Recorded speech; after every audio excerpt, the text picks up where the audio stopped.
Hi guys, my name is Harvey Toadface and welcome to the stream today. Apologies for being very slightly late. Hope everyone is doing well. We are hard stuck in Diamond currently, so we're hoping to change that in the very near future.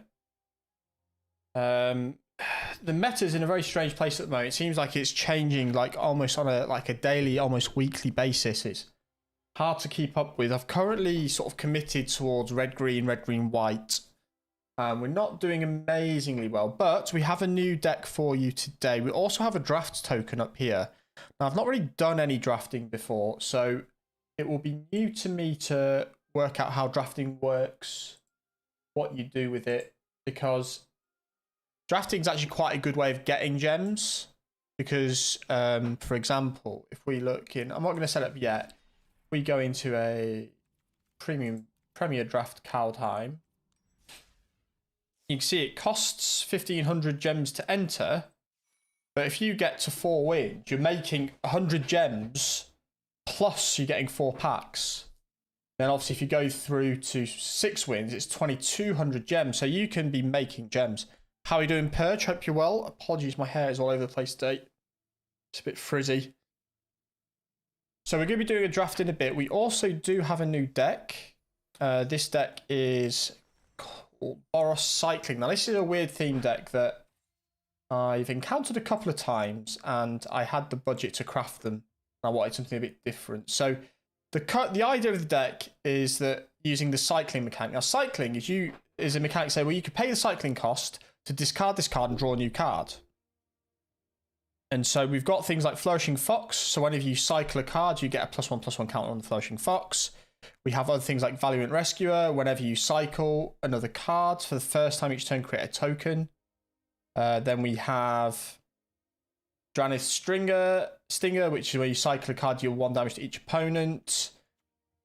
And so we've got cards like these. We also ally that with Improbable Alliance. So whenever you draw your second card each turn, so of course if you cycle a card a turn, you've got your draw phase, which is 1 cycled card, then you've got your second... you've got your draw phase, which is your first drawn card. Then you cycle a card, that's your second drawn card. You create a 1/1 blue fairy token with flying. Yes. The only difference is I'm not allowed outside to get my hair cut, whereas before it's just I didn't care to get my hair cut. So it's actually no different really, is it? Slightly better microphone. That's the only difference. And then the game winner is Zenith Flare, which is Zenith Flare deals X damage to any target and you gain X life, where X is the number of cards with the cycling ability in your graveyard. So basically, cycle through a bunch of cards. We've got these creatures to slow the opponents down, and then we Zenith Flare to win. No, we can't shoot Seedav indeed. Seedav's lost to Valdheim now. Doesn't even play Custies anymore. So that's the deck. We're going to play a few of this. We've got a reasonable 3, 4, 7, 9, 10, 11, 12, 13, 14, 15, 16, 18 lands. So we're quite light on lands. The main thing we need is a red and a white source. We've got plenty of dual lands that cover most of that. I would probably have more efficient lands, but it would need some wildcard crafting. I'm not really there yet. So we are going to play a standard rank game with our cycling deck. I've not played this deck at all. I've crafted it about 20 minutes ago, so that's why I was slightly late. I was just tuning the deck. I need to fix this and go. Gathering arena, save, set my game. There we go. So we're in our first game. We've got a red source, white source. It's not amazing, but I think we just keep this and hope we just cycle our way into something. So we've got a Zenith Flare in hand. That's super important. So we want a red source. And then we're going to cycle this. So we've got a Valiant Rescue we could play next turn, which is good. If they're playing... They may just be playing Dimir Rogues, so we might not need to do that. Although they've had a slow start. Normally they'd have a 1 and 2 drop because it plays Lurrus as a companion. So I don't know what the hell he's playing. Is he playing a 3-color thing then? So the only reason we have Lurrus as a companion is because our deck happens to fit the theme of it. He's not running. Okay. So we're going to add the white. So we can't play the Improbable Alliance because we haven't got a blue mana source. I'm going to cycle first.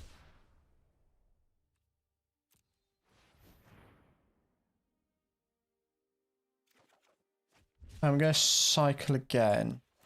I want to make sure I've got some mana out. So if it does die straight away, at least I get a token. So there's a second source of mana, which is good. So we've definitely got a third land.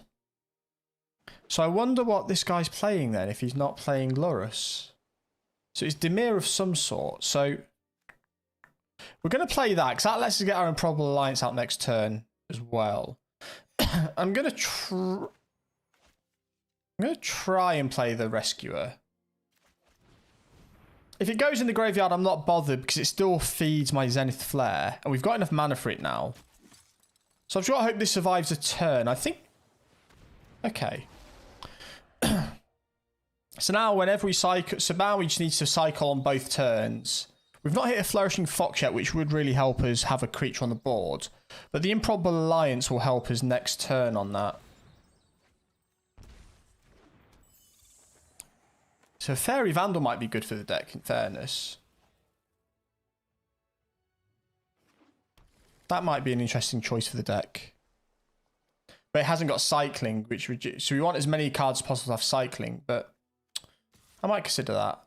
So we can take 3 damage here. I'm not worried about damage yet.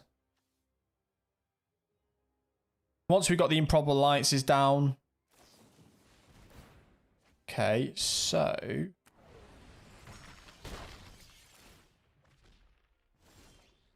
Second Zenith Flare. Okay, so... Play this first. Play our land. So we've got a red and a white source. It doesn't overly matter. So we then cycle one of these. I'm going to keep the other one because that's a good card.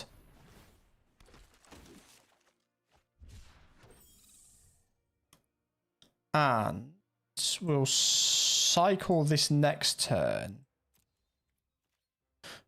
So we can cycle on both our turns. Because this only triggers once a turn. So if we cycle, we'll trigger this every turn.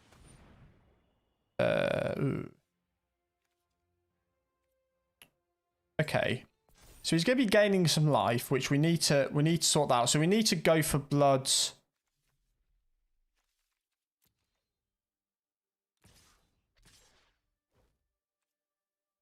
So we'll...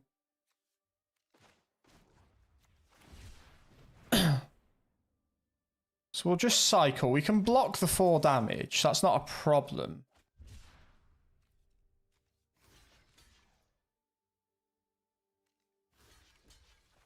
It might actually be worth us blocking with everything here. Because they're only tokens, so I'm not particularly bothered by them. He might have a trick to kill one of them, but... Okay, so... He's feeding my Zenith Flares rates. We're up to 7 already. So I think getting rid of his creature with... I know he can equip the Shadow Spear to something else, but we can then use... Oh, did I cycle it away? I cycled to go for blood away. That was a mistake. We could even Zenith Flare whatever's got it, but this gains us life as well, so... So, we're going to cycle this. That's us drawing our second card now, which creates our fairy token. And then what we're going to do is, as he declares his attackers, we're going to cast this. Because that's super important for us. And we've got 2 sources of blue. So I should have cast that. I've just drawn that. I should have cast that first, I think. So now whenever we draw a second card a turn, we get 2 tokens. So next, no attacks, end turn. So I assume he's going to equip that to the Okay, so he can get stuff from his graveyard back to his hand. We're in an okay position here because we can cast this. So when he attacks with his Fairy Vandal, we're going to do this, get a 4/4 creature and block. And then we can even attack with this next turn as well.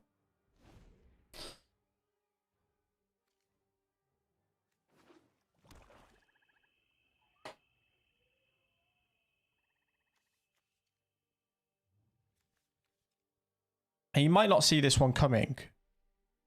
So this is a strange deck. I've not seen a deck that really... I don't know what it's doing.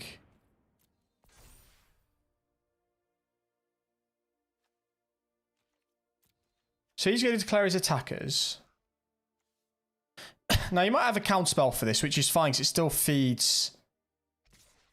Okay, so he's going to attack. That's fine.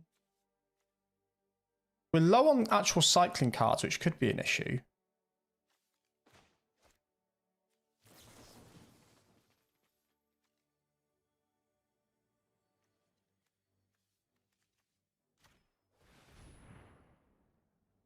I don't know why I've done that one. So you might counter this, which is fine if he does. It's another cycling the...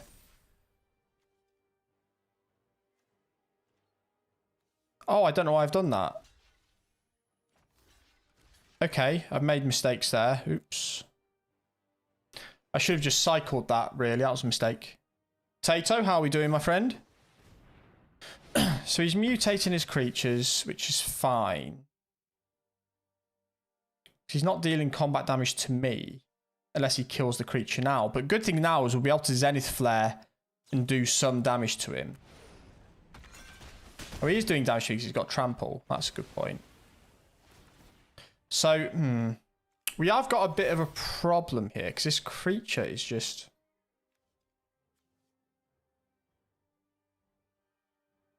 So, land out red. Good, good, good. So we can cycle one. Oh, nice one. Sounds good. So now we're in a good spot.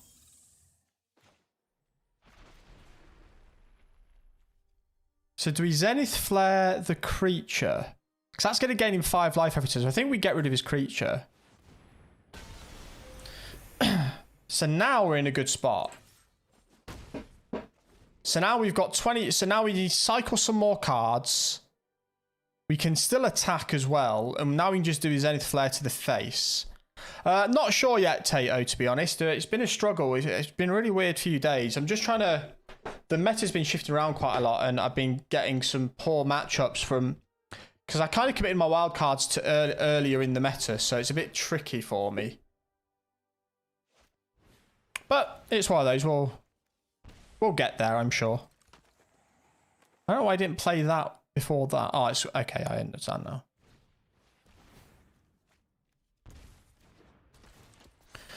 So that's good. He's filling my graveyards. That's good. So cycle.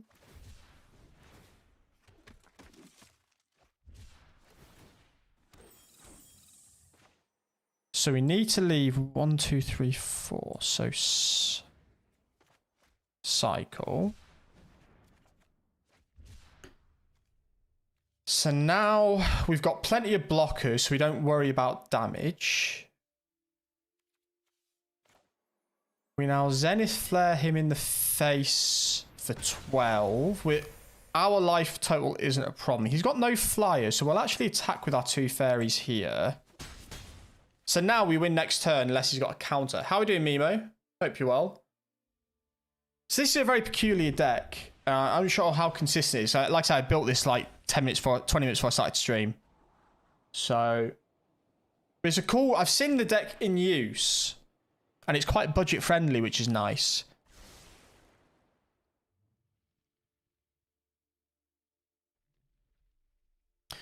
So I'm assuming he's going to leave himself up some counter magic.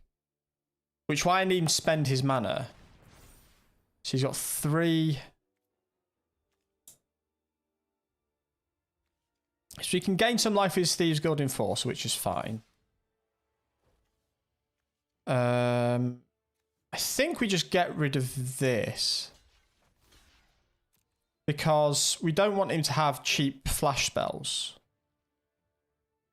I kind of want to Okay, so he's still got 2 mana, so he still could counterspell something. But he might play something now because he doesn't have... Oh my god, is that a run of 4 lands in a row? Jesus. Quite glad of that. So I want him to play something else now with his last 2 mana. Because if he does, then he definitely can't counter my Zenith Flare.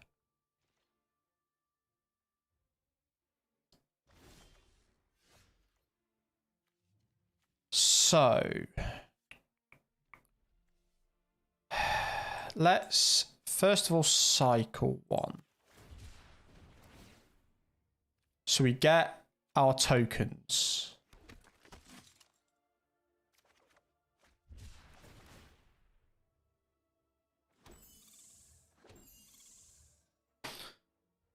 One, two, three, four. So what do we do? What do we do? What do we do?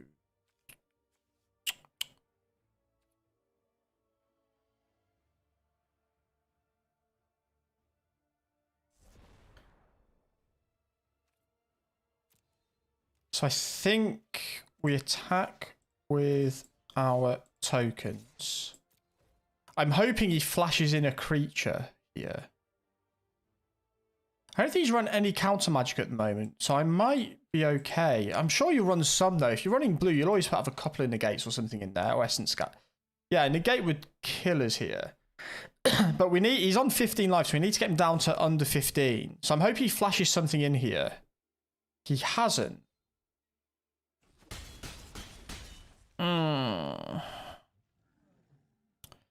See, my problem is I don't want this to be countered. And I haven't left myself enough mana to play a Startling Development as well. So, do I need a Startling Development? Because I can just block with a Valiant Rescuer anyway.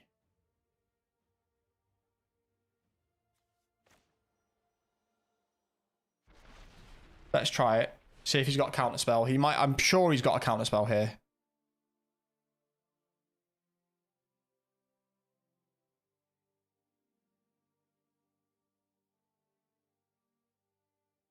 He must have a counterspell. He's running blue. You've got to have a couple of negates in there.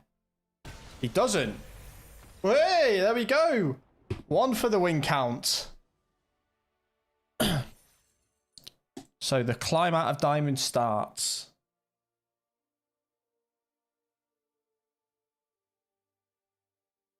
How is life treating you all? How are you doing, Mimo? Hope you're well. So yeah, we are... This is a...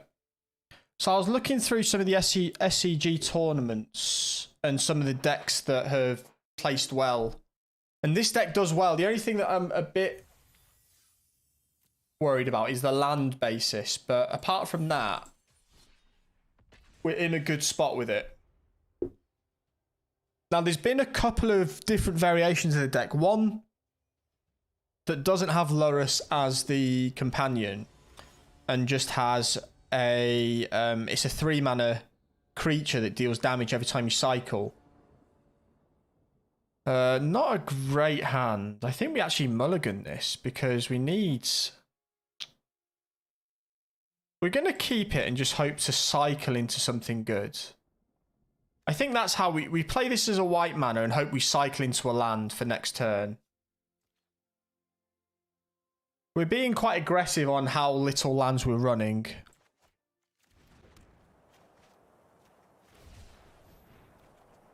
That's a very good... So we can play this as red and then we can start doing stuff.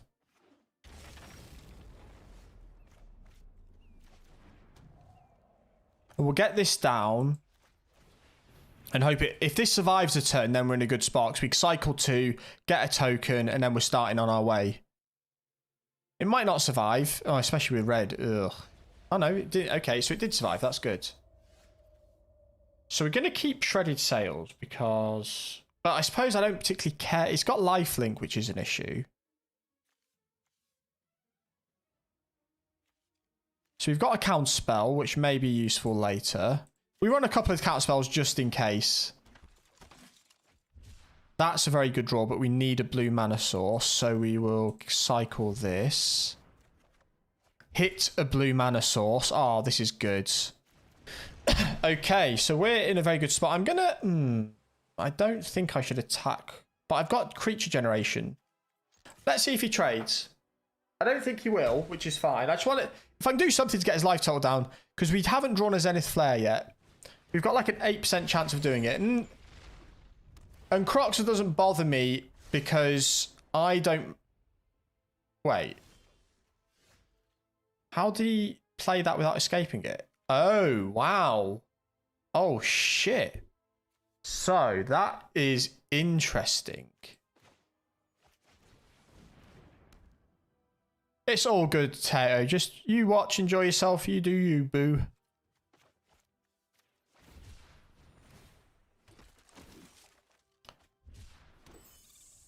So we're not particularly bothered about that because we're generating creatures every turn to block.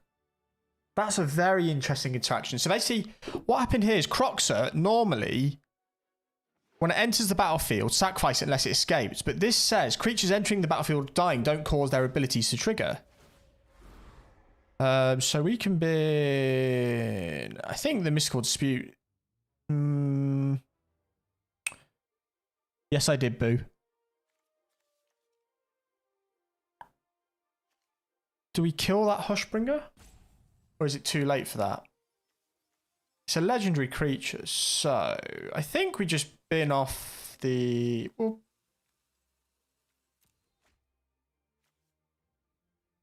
so I think Dranis... so we can just block with one of these tokens. I'm not... I don't know why he's not attacking with the Hushbringer either. Oh, that's annoying. Oh, Zenith Flare, that's good.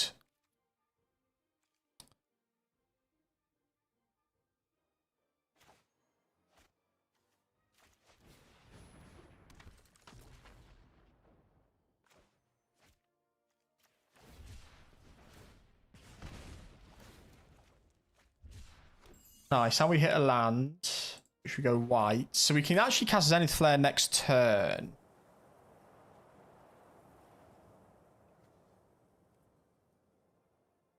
So we no attack here. So we're up to 7 on the Zenith Flare. So we need to get that higher. So we need to cycle everything and work towards that now. And every time we cycle, we're doing it that... Oh, wow.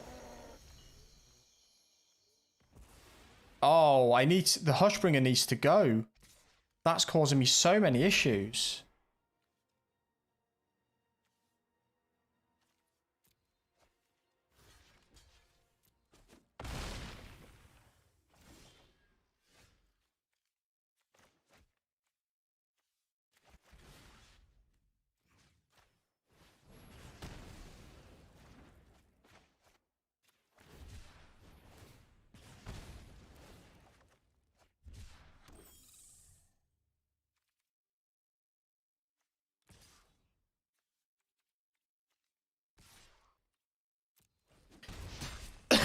Okay. So that Hushbringer really ruins it because it's just changed how these cards work. That's a really smart interaction. I needed to identify that threat sooner. I've not seen this deck use that in that way. Okay, so we've got 10 in graveyard. We're going to have to discard. Yeah, so we're going to have to discard that. We're going to have to cast our Zenith Flare next turn, I think.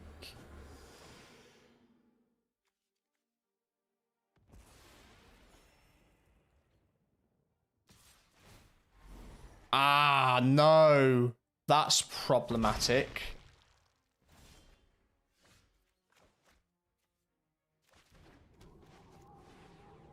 I think we just lose this one now. Yeah, I think we just good game it. Yeah, that Hushbringer I could have taken out earlier and I didn't. That's good to know though. That's a very interesting deck. I like that. That's different. That's very interesting indeed. Okay. Hushbringer on the list. First thing we do is kill it from now on. Yeah, because we had a couple of cards we could have just killed it straight off the bat as soon as it came in, but we didn't.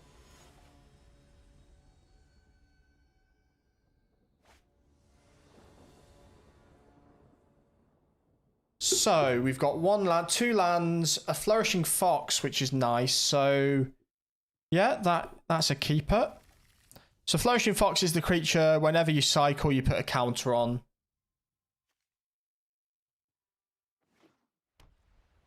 Are we playing mono white or is it white black?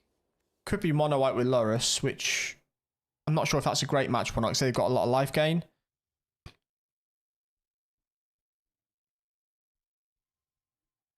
Come on, you play your Selfless Savior or your Alseid. Come on. Hello.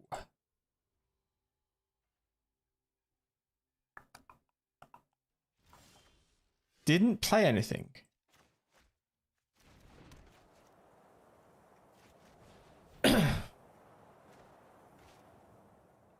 Oh, come on. Are you going to make me wait every interaction? Oh, he's playing a cycling deck too. Nice. Okay, so we've got a mirror match. So let's see how this plays out.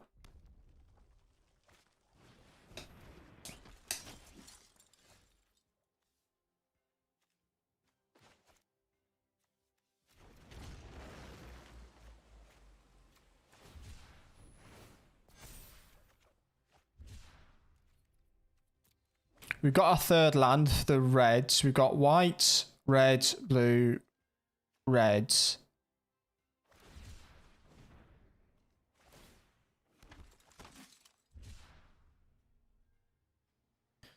So we need to get our rescuer out now as well, and then cycle what? Okay, so he's literally just drawn that. Okay.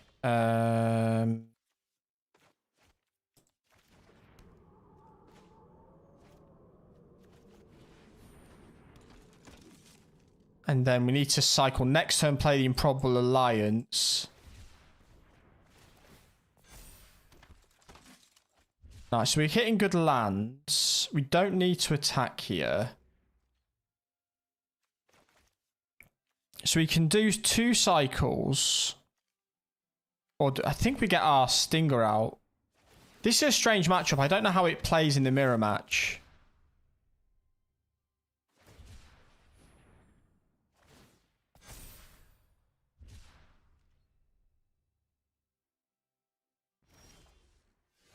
So, oh, Crawling Barrens. That's an interesting card to draw.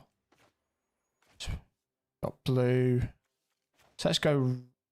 No. Let's go red. Let's go Improbable Alliance. Then...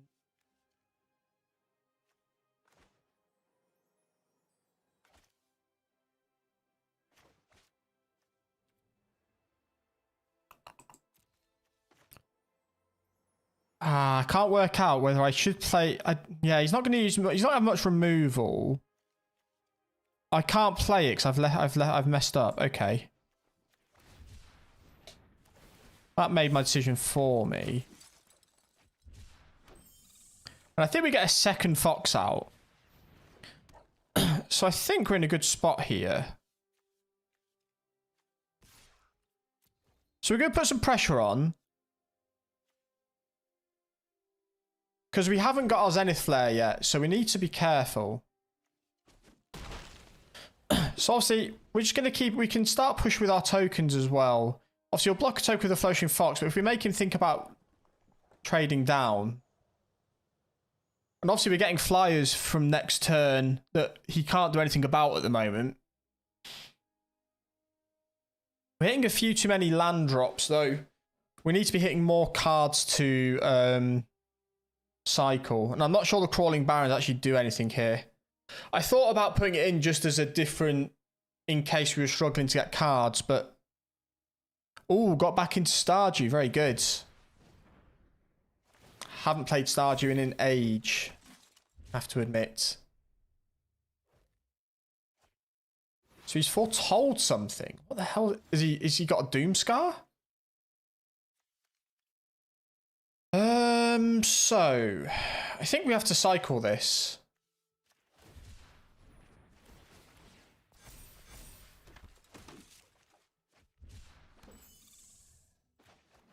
We hit a land. We'll take that.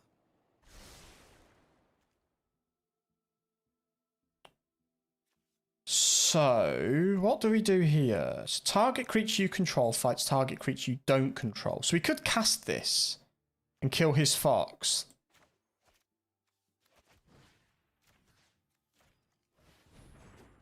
Let's do that.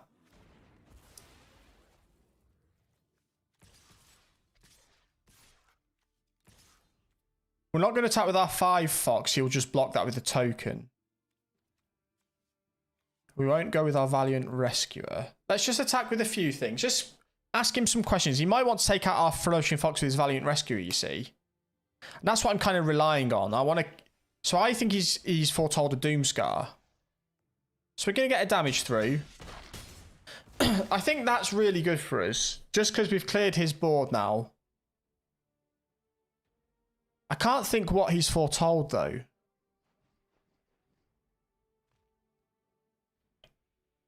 So what start have you done in Stardew? Because I know you can have like different starts where like more related, focused on fishing and mining and stuff like that.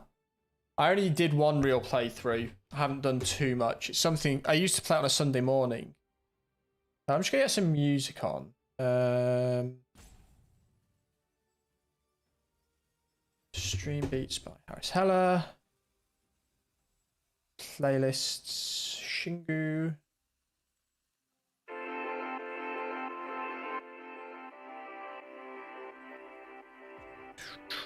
So I think we're in a really good position here, but we haven't got our Zenith Flare at the moment. He's actually not got too many. So he's winning on the cycling front, but if he's got no board presence here, we're going to really hurt him. So is it going to be a Demon Bolt he's foretold? But why would you run that in his deck?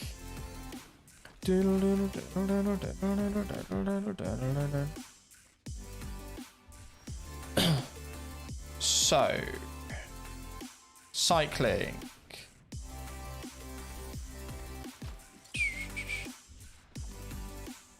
Cycling. Give me a Zenith Flare, please. That's not what we needed. I think we just pull the... We haven't got the 7 U. And I'll even attack with the Valiant Rescuer. So he might want to stop me creating tokens, but I've still got the Improbable Alliance. So he's just blocking the damage here, which is really good. So... And the good thing is now we've got Lurrus, we could actually start bringing stuff from the graveyard. I don't know if we can cycle cards that are there. Yeah. I assumed it was Doomscar, which is fine, because that's a logical move. But we've slowed him down completely. The only problem is he's probably ahead of us in the graveyard, but he's only on 12. We're on 10. We haven't got our Zenith Flare in hand. Oh, yes, we've got our Zenith Flare in hand. That's amazing. So, land. Can't use that cycle. So, we may as well play our Lurrus.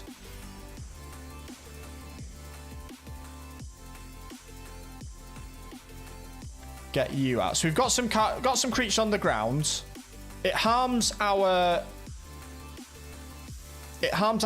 sort of progression in terms of the cycling, but we've got the Zenith Flare in hand and we could do 9 damage to his face. He's got... Oh... We need to be careful here because he might be getting near 20. We might have to do this 3-5 damage. 1, 2, 3, 4. I think we survive this turn. Well, he hasn't got the mana for it, so that's good. And if he doesn't play anything, then he just loses, right? Because we're going to do 5 damage and 9 with the Zenith Flare. So I think we just win here, right?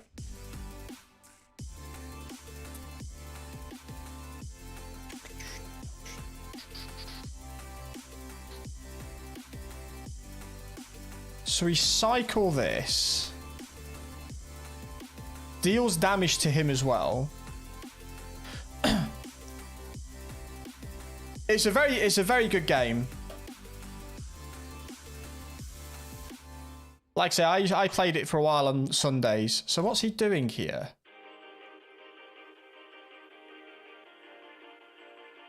Has he just quit? I think he's just quit, you know. So I've got the win here.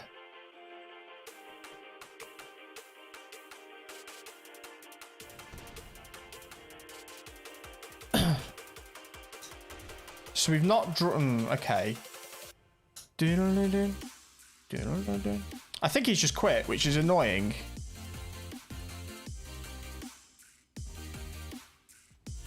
So I think we did what we did. All right. So now what we do is we go next. All attack gets him down.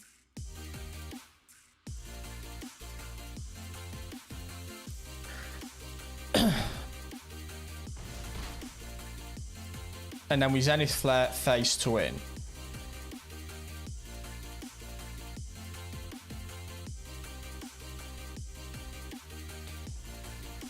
Good game. 2-1. RimWorld is fantastic. Me and a couple of guys on the Discord were doing a multiplayer one because there's multiplayer mods and stuff. But yeah, so stressful though, RimWorld. I always make a stupidly calamitous mistake, and then like you leave yourself in such a horrible position after that, and it's just like, oh god. It's always so bad when you do something, you know you're getting greedy and you try and hunt that extra animal or whatever. Ah, cool. I did it on stream for a bit. I should pick it up again soon. It's a very enjoyable game. It's a very enjoyable game. Very well made. Yeah. So I did get a spaceship made, and I actually got to leave in my one playthrough I completed. We won't talk about the several playthroughs I've buggered up.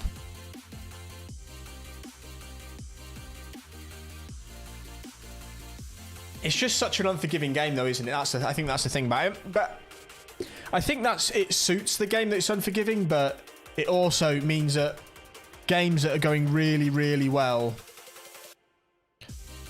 I don't. Jesus, this is a bad time. I'm going to mulligan this because we can't start with a tapped land. It's too slow. I think that's better.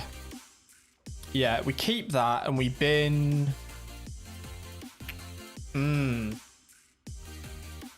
Oh, that's a tricky one. I don't think we can afford to bin a Zenith Flare, can we? I think we need to keep a Zenith Flare in hand. So we need to go red, and we need to cycle this. We hit a Mystical Disputes. We haven't got any more cycling cards. That's okay. We're not hitting the cards we need. I might take these Mystical Disputes out. I don't think I'm actually going to use them. Yeah, I think I'm going to take the Mystical Disputes out. I just don't need counter magic, I don't think.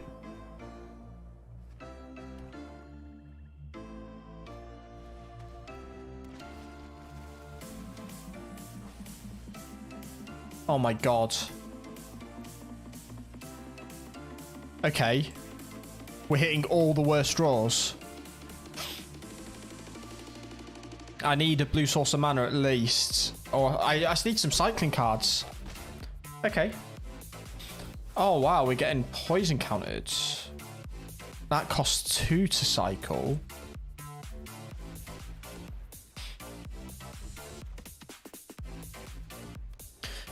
Right, this has gone wrong, this game.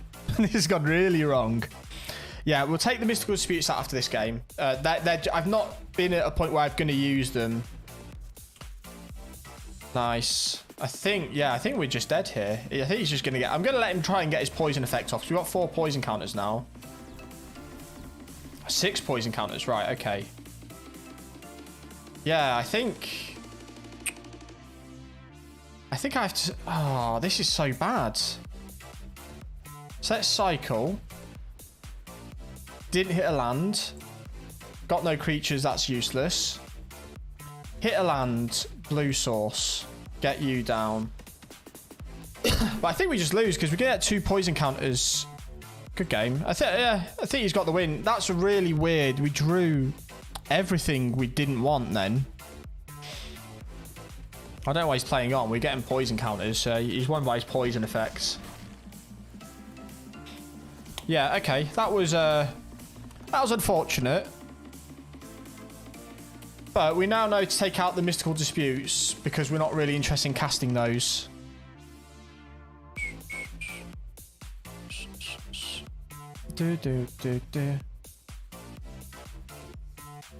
So, cycling. What do we get in instead of Mystical Disputes?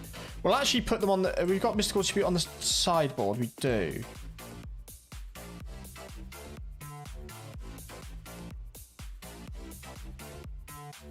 So we'll leave it on the sideboard, and we're short a couple of cards in main deck now. So...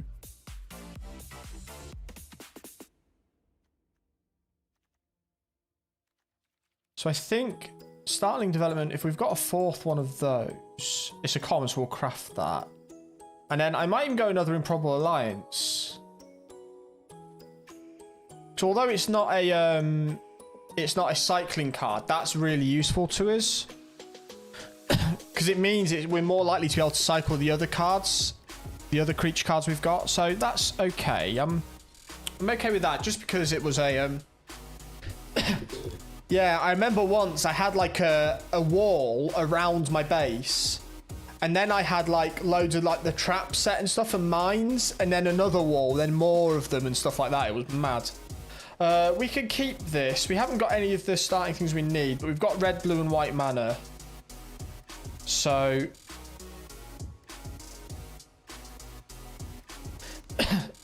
so I think we just start cycling.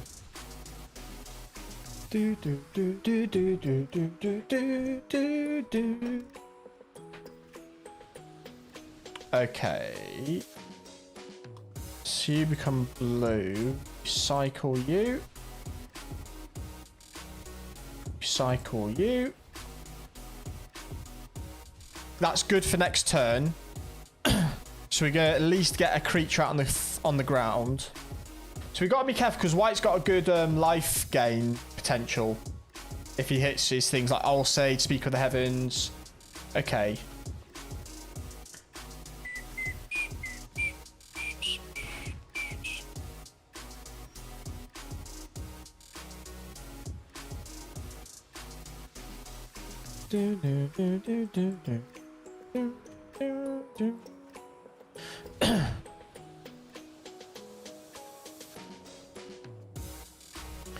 So we've hit another land, which is good. So it means we can cycle a lot next. Well, we've got 2 land. I might take the Crawling Barrens out as well, because I'm not really using for the creatures. But we need to start hitting a Zenith Flare soon. We've got a few in the graveyard at the moment, but we've not got many. What have we got in the graveyard? Just 4 cyclers, right? Yeah. Oh, this is tricky. This is tricky now.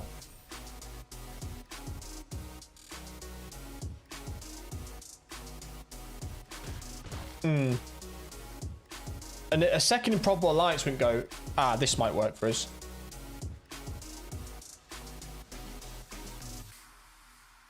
This works well for us.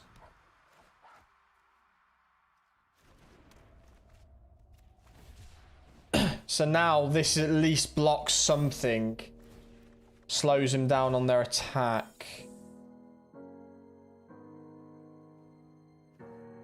I can't decide just now.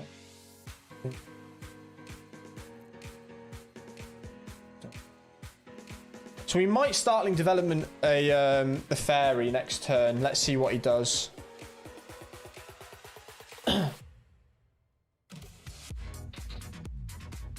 So if he has something like Glass Casket on the Flourishing Fox, that'll cause us issues.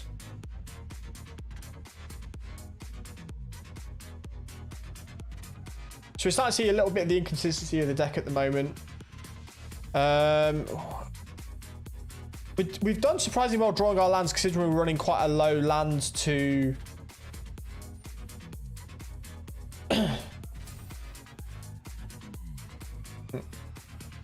So he might not attack here, or he might... Because he knows I can cycle this up to 4, and he doesn't want to... Oh, he does. Okay, excellent. Oh, but he's got a Selfless Savior, hasn't he? Okay. Let's make him use it.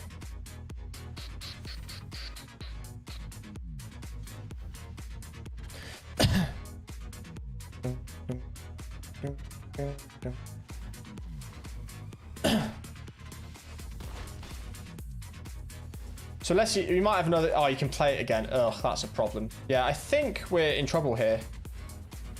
Because he just recast his Selfless Savior, yeah.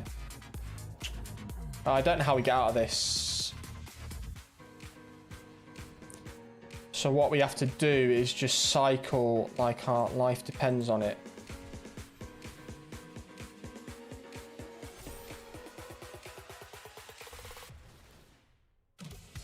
Just flood the board with stuff if we can. We'll go a second white.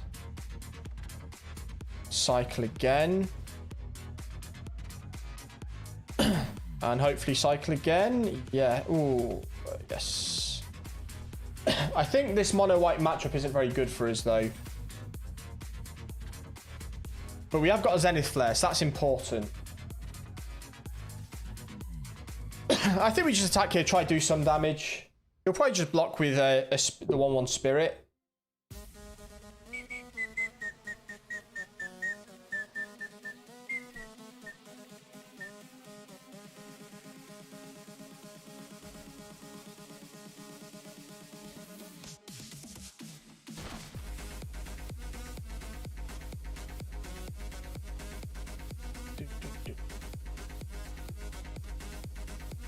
Yeah, so I think we're in trouble in this game, which is fine. There's always going to be weaknesses to our matchups, and mono white does seem to be in at the moment.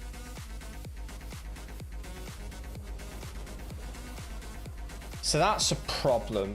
The Redain is a very big problem for us.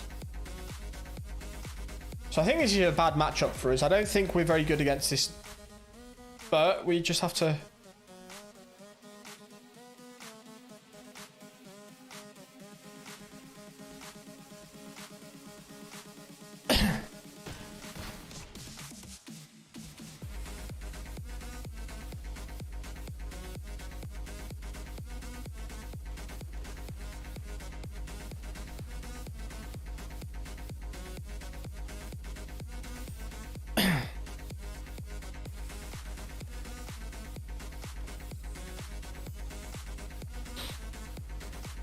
Yeah, because he's just gaining a lot of life every turn here.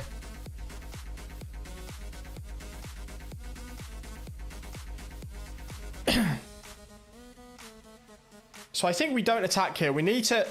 See, if he attacks with his Lurrus, we need to make him use his Selfless Savior. But he's going to get it back, though, which is an issue. So I don't see how we win this. Have we got a Doomscar in the deck? No, we don't. Maybe we need to run a Doomscar ourselves. I think that's what... I think we actually do need to run a Doomscar to ourselves. Give us that option to... Well, it's good. It's good, though, because this is the sort of thing we need to work on. It's a new deck. It's a new way of playing. But this is incredible. Yeah, if we had like a Doomscar, we can just wipe everything out, destroy all creatures, then that would help us out a massive amount. Oh, wait, he's made a mistake. Wait, he's made a mistake. If he attacks with his Lurrus, he can't get it back because he's going to have to use his Selfless Savior. And he can't cast it again. Oh, we can cast it. Oh, we haven't got a... Yeah, actually, he's all right. Yeah, ignore me. If we had something that can kill it... Oh.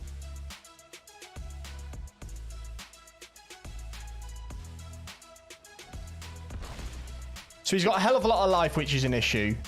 But we've stopped something.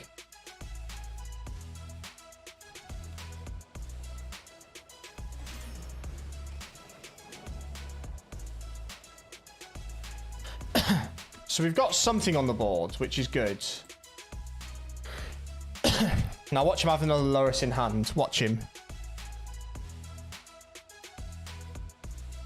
This isn't completely insurmountable at the moment, is what I'll say. Faceless Haven is not helpful for us. We're not in a good spot still, don't get me wrong, but...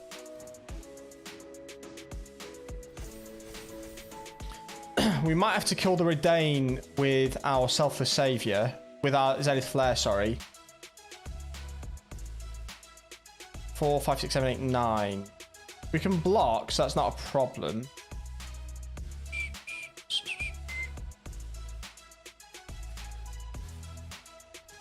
Okay, so he's really hard committing here, which is good. So, oh, he's got 3 Luminar. Okay, so I think he's just got lethal here. Block. Block. 3-5. Block. Block. Block.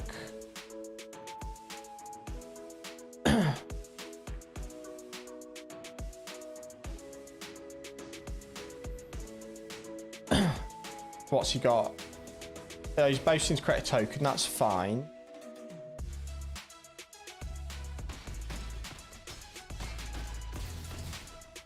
We're still alive. We can gain 12 life back next turn, but only bring him down to 26. But we won't bring him down to 26 either. We have to kill the Redain. 1, 2, 3, 4, 5, 6. So we have to do this.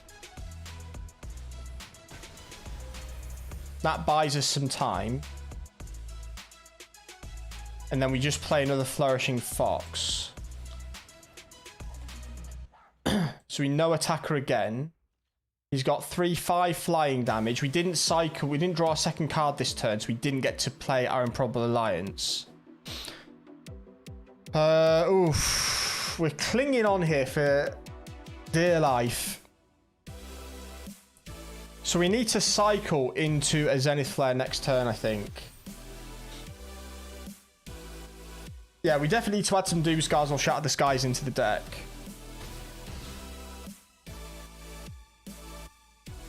Okay. Oh, he's got Legion Angels. Nice. He drags another one out from the... Yeah, that's nice. Oh, we need to cycle. I need to cycle this so I can get some blockers on board. I would want to cast that, but I have to cycle it. I have to get my 3 aerial blockers.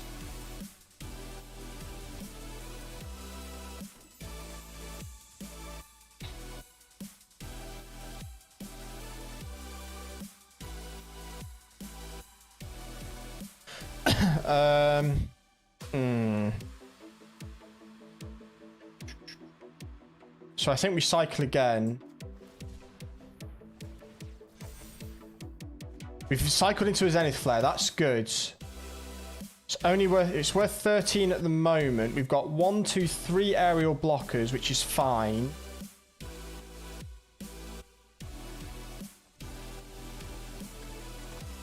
We do no attacks. We might cling on for dear life here.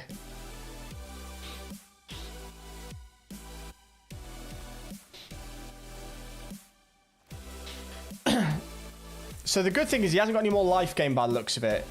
He's got a Legion Angel and something else in hand.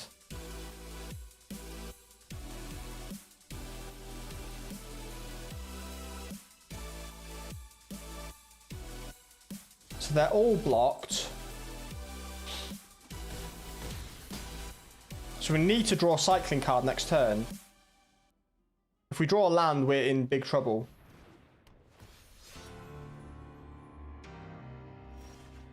Oh no, we didn't hit our cycling card. 5, 9, 10, 11, 12, 13, 14, 15, 16, 17.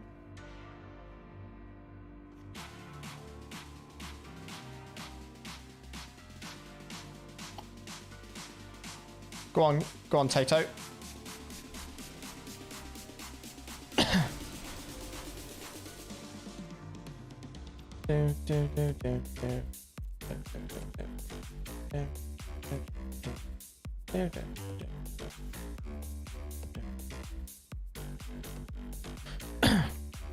Oh, no way. Are you serious?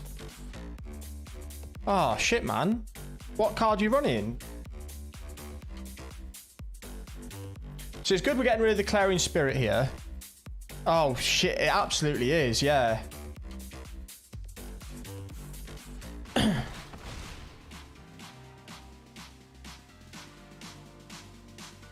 Shit, yeah. So I think... So this is... If we draw another Zenith Flare, we're actually in a good spot here. Ah, oh, man. That sucks. That sucks a lot. I assume you've tried all drivers and whatnot.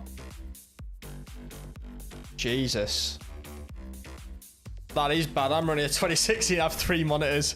Granted, they're all... Well, 2 of them at 1080, one's at 600 by 900. 611.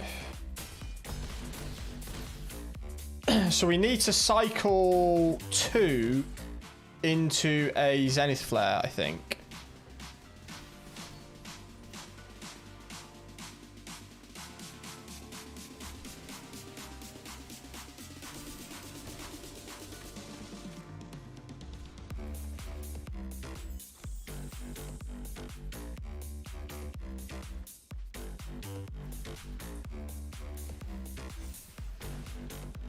Come on, just give me the Zenith Flare, please.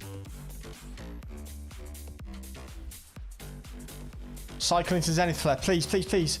No, we cycled into a land. It's game over. It's all over. Shit. 1, 2, 3, 4, 5. Yeah. Let's just try and attack and see what happens. Hopefully he forgets to block our 12-12. Nah, it's still, yeah, still a top-end card. It's, very difficult to replace at the moment. Oh, we were so close there. So close there.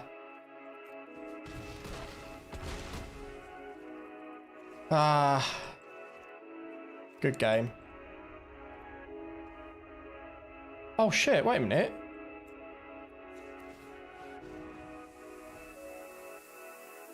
Concede.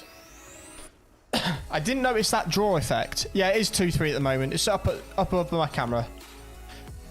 Like I say, there was the one game where we had a really weird hand.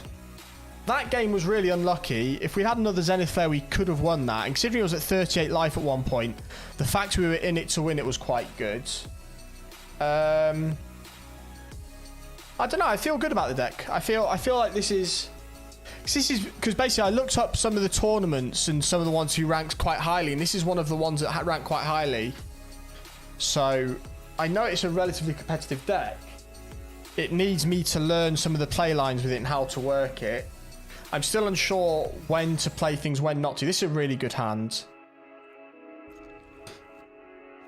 So we get our Flourishing Fox out straight away and hope it doesn't die. He might be able to shock it straight away, which he does, then it's probably gonna be mono red, we're in trouble. Yeah, okay. So this might be a problem, which is fine. It's not played anything. That's interesting. So cycle. Hit one of those. We go reds. We'll cycle on Memory Leak because it's very... We do have the odd black mana in case we want to cast that. Zenith Flare, that's good. Need to hit our land drops though.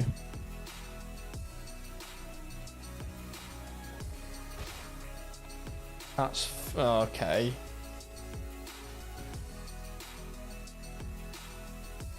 Hit a land drop. Scry another land is probably worth it.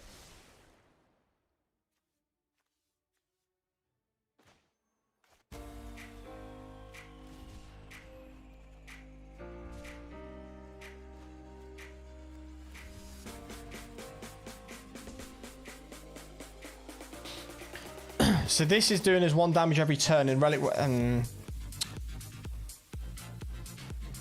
Oh, this is problematic.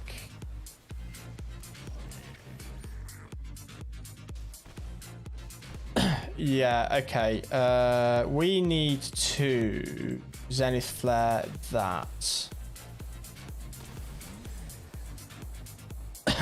It's not good we've had to Zenith Flare that, but... So next turn we can get this out, cycle a couple, and start getting stuff.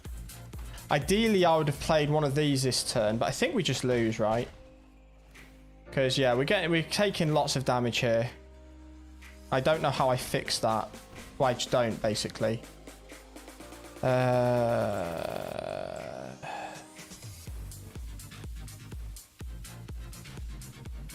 Oh, I could have played that down as well. Yeah, let's just concede this. That's a loss. So we're struggling against mono red. But I think most decks struggle against mono red, really, because it's just so super aggressive. So 2-4 now, so not a great win rate, but We're still learning how to play a deck, and we're going to go on to a draft in about 20 minutes, I think. Actually, we'll do the draft now. So we've got a draft token. I've not really done any drafts before. The idea of a draft is you open packs. So basically, rotate packs, pick cards, and then play with whatever. And you get to keep the cards that you pick. So we'll hide the win-loss now, because that's irrelevant for this.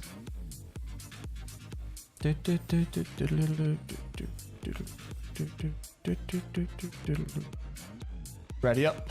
Last filled seat. So basically a bunch of packs get opened. We pick... Oh, do we want a Valky? We absolutely want a Valky.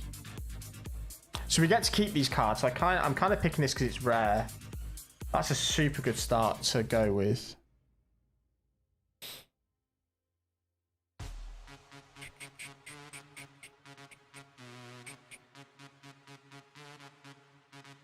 So we got this draft token from the store. So this in effect for like free stuff. So we won't necessarily have many Snowlands. So we could go into reds.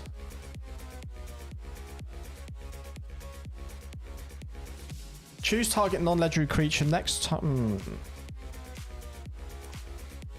Try and work out what we're going to be running, because we could be running into reds.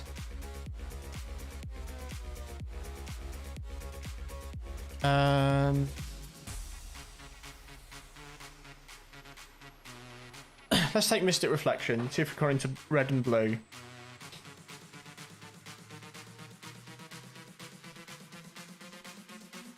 It's expensive.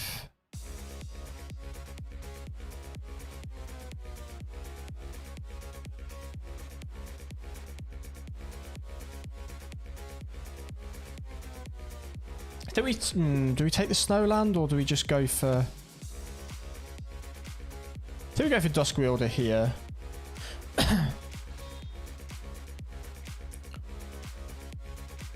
When Cardor Doomscourge enters the battlefield, until your next turn, creature your opponent's control attack each combat if able to, and attack a player other than you if able.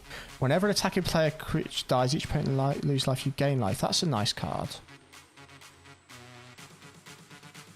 I think we're going more towards black-blue here. For foretells. We don't really have particularly creatures at the moment. Flash. Chance creature or vehicle gets -3/-0.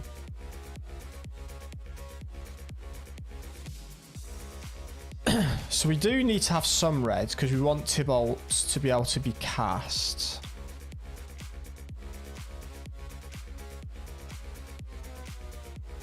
But I think I do want some removal. We need to start getting more creatures soon. I'm not really sure what I'm running. So I suppose this is where I'm not very good at drafting. I'm not particularly good.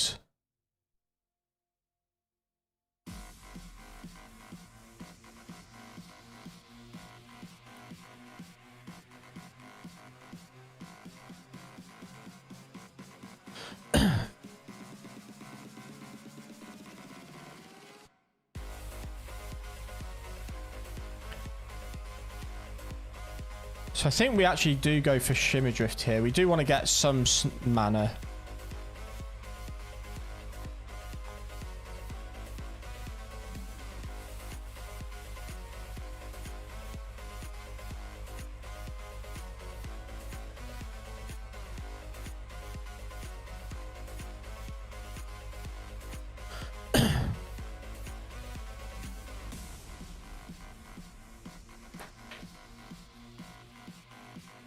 I'm not sure about the land here because I don't particularly... It's a blue mana source, but I don't know. I'm not going to be running green. So I think we go Carfell here. So what we got creatures-wise? We've got a Berserker. We've got Berserkers. Okay, so let's look at Berserkers then. We're...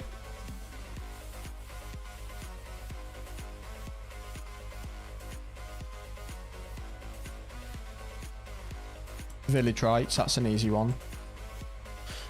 Village Rites is super nice. If you got a creature you know is going to die from a block, you just cast this, sacrifice it anyway, and draw 2 cards. Free 2 card. Well, 1 mana for 2 cards basically. It's really good. We need some lower mana cost stuff, I think.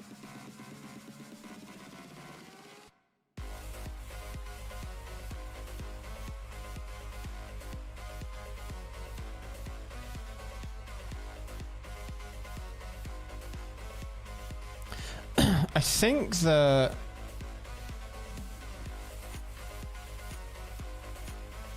So, what are these? At the beginning of your end step, each opponent loses life, you gain life. Enchantment. Dogged... So I'm half thinking that, but then I'm thinking, does the land help me? I think I take the snow land here.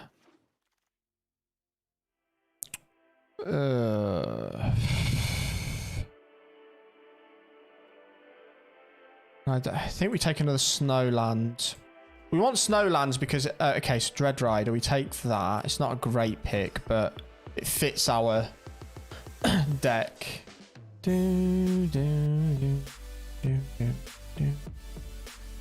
That's a nice flash. That's a nice sort of nerf a creature. It fits in with our bit of blue.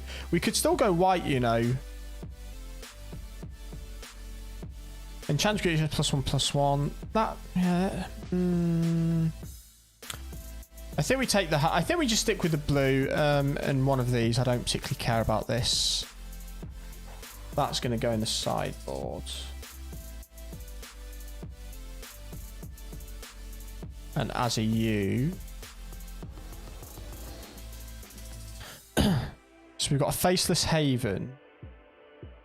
We have 2 Snowlands already. So Faceless Haven's super important here, I think. What's it saying? Rhinewood Falls. I kind of want a 3rd Faceless Haven, I think. Raise the Drow. Yeah, I'm going to take the Faceless Haven. I think we can make that work. Snow Swamp, take. No, Poison the Cup, actually. Confirm pick. Hope the Swamp comes round after. We can maybe do the... Yeah, we need a couple more snow-covered mana. We've got 1, 2 at the moment. 3, actually.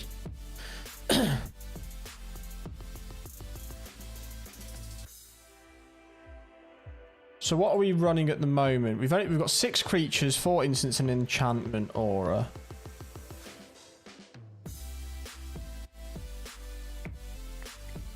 Do we take the Sinkhole? There's another snow mana. We don't care about treasure tokens. Tap artifact or creature.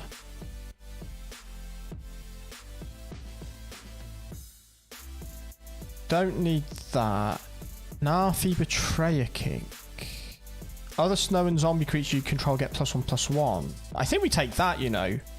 I think that's sort of the win con type thing we need. We take Snow-Covered Island here. Absolutely take that. So we need a bit more snow mana.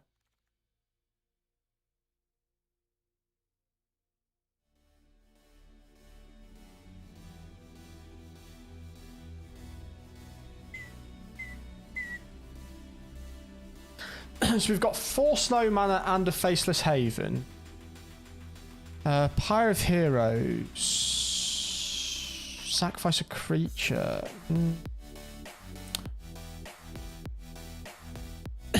Innistrad Skullcat. I don't know if I need that land. I think we should do Demonic Gifts here.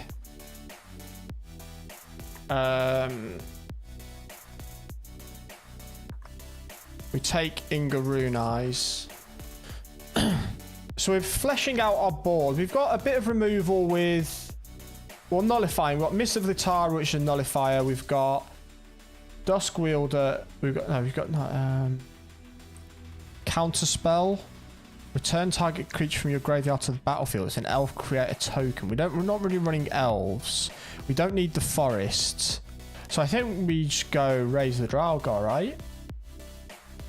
Return target creature card from your graveyard to your hand. Return 2 target creature cards that share a creature type from your graveyard to your hand. So that could be 2 berserkers. Or zombies. Yeah, I think we take that. So after zombies, wizards, or berserkers now. Zombie. Let's take that. Oh, I'm hoping the Village Rite cycles round again.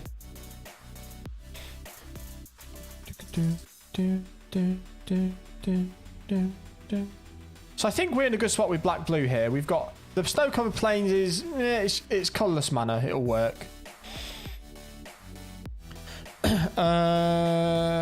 Rune of Flight. Creature has flying. I think we do that. I think that's good. That gives us some flying threat. Snow-covered swamp. We take that. So we've taken quite a bit of mana here, which we need to be careful about, but I'm quite okay with that. So creature-wise, we're running a couple of berserkers, a couple of humans. We've got 3 wizards. We've got 4 zombies. So we need wizards and zombies.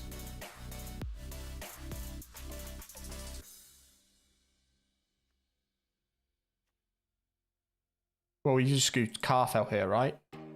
A second Carfell? Or a second Draugr? I think we do Carfell. It's expensive, but we're going to have a good amount of... Oh, we're going to take the... That's really good for us. Okay, so this is interesting. We're getting cards that we wouldn't normally have.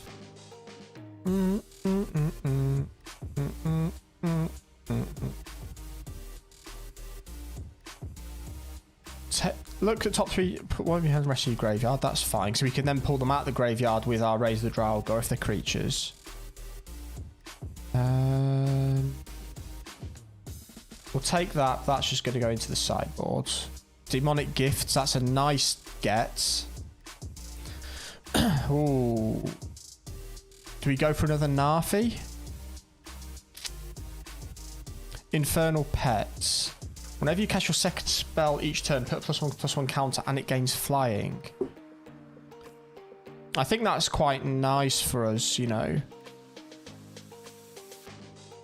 We don't have that many snow. We do have zombies, though.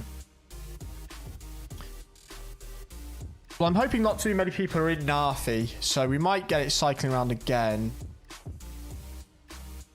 Bind the monster. Tap it. It deals damage to you equal to its power. Does not untap. I think Bind the monster is the one we take here. Looks like Nafi may have gone. We don't need the planes. We could foretell this. So I think we take... do we take another... I think we take a zombie wizard. We need the common creature types here. Legendary creature, human wizard. When it enters battlefield, scry 3. When it dies, draw 3 cards. If 3 or more creatures died this turn. Or do we go for the... Oh. Do we go for a Bergstrider?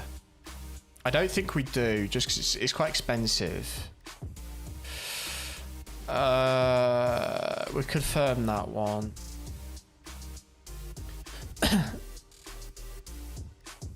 I think we're going to take the... Ooh, wait a minute. Eldfang Disciple. Let's get... Ooh, raise... Ooh,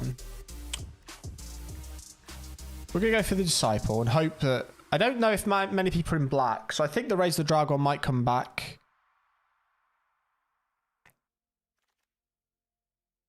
Grim Draugr. I think I take the Snow-Covered Island. I don't think the Grim Draugr will stay.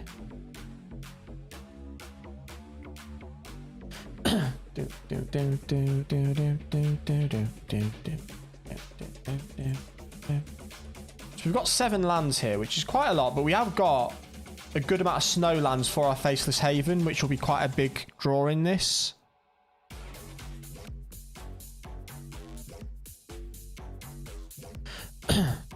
Yeah, I was kind of contemplating the Grim Draugr, but we've got a couple of... I think we go a Lifelink or Infernal Pets. I think Infernal Pet here. We've got a few low-cost mana things that we could do. to get the +1/+1 and flying on it. That'd be nice and evasive. And the counter means it'll keep growing as well.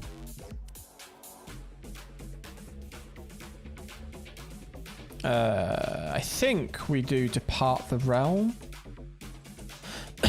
Neither of those are snow. We're not going to get snow this late. We'll take the counter spell here. I think the counter spell just works with what we've got.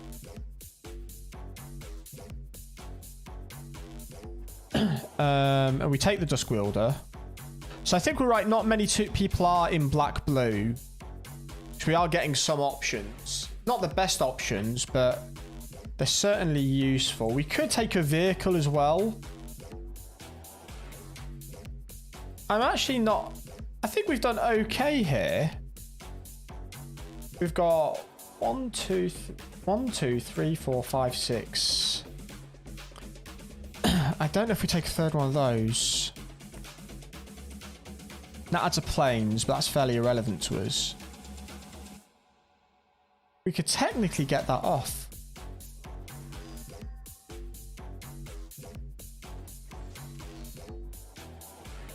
We'll take Wings of the Cosmos, but I think that goes into the sideboard.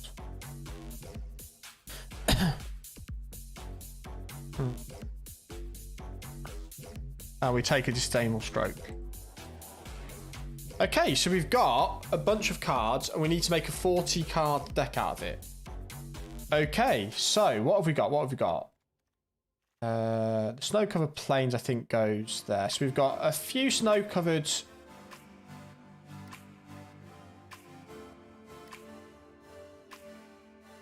So this is a strange one, because normally we'd be able to add as many snow-covered islands as we wanted. So what's our deck looking like? We've got 17 lands. So we need to get rid of a few things. I think the Dread Riders are just very expensive. I don't think we're going to get them out. So I'm going to put them on the sideboard there. So what we've got? Bind the Monster. So a bit of removal, bit of removal. Do we need the Dusk? We've got a lot of 2 mana here.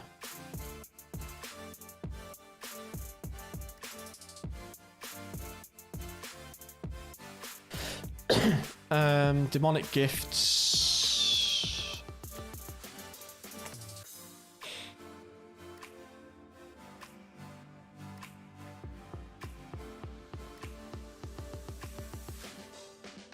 So we're going to add a mountain in because we might want to try and be able to cast our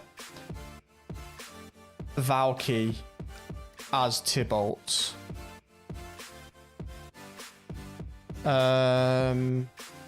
So we got 1, 2, 3, 4, 5 for the Faceless Haven. Not going to be the easiest to get online. Exile creature, 2 target. The Parfels are quite good. I think we need to get rid of something at the 2 mana slot. I'm not sure we've necessarily got.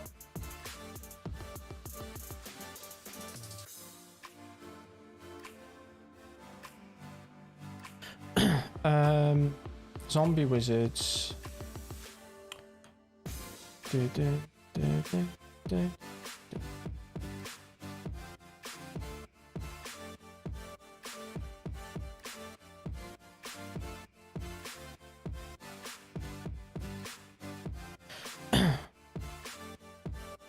think the I think the Raise the Dragon is useful. The Demonic Gifts is useful.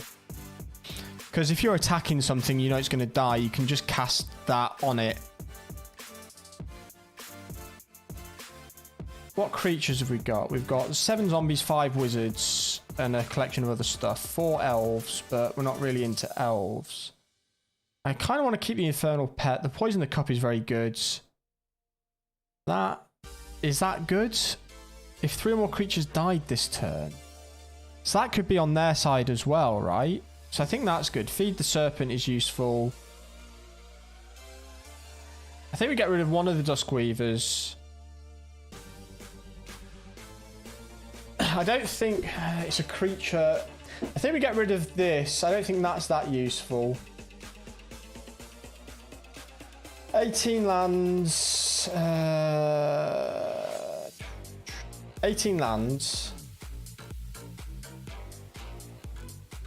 into 46. 1836.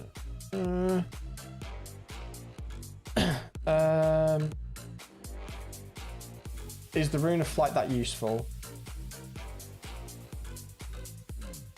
It might be nice.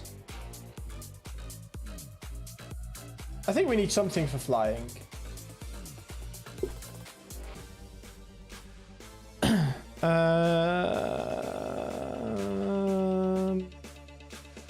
Dun.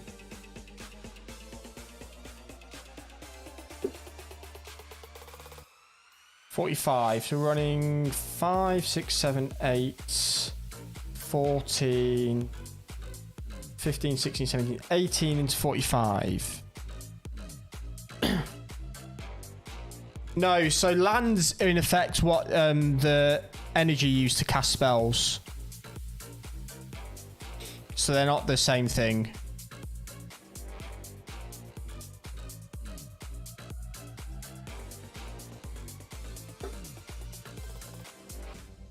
So whereas you get 1 pip every turn, and you can store 3 for your instant speed stuff,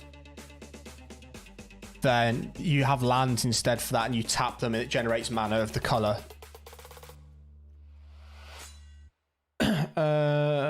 Disdainful Stroke is... Are there going to be that many? I kind of want to keep the Disdainful Strokes in, but how many people can have many things with 4 greater mana? So I'm going to get rid of those.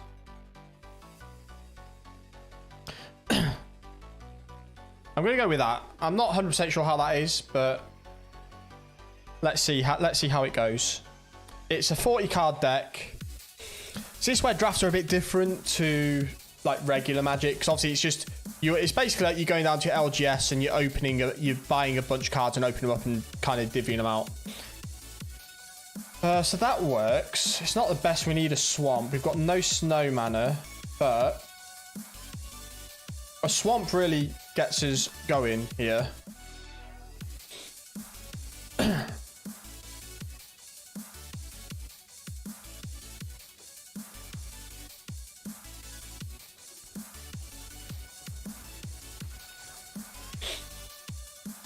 So this adds mana to foretell cards. We don't have anything with foretell in our hand. We do have a couple of foretell cards.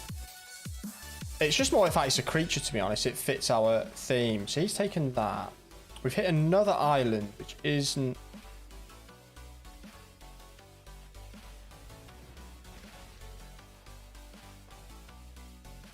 I'm going to put that in the graveyard so we don't get his land draw.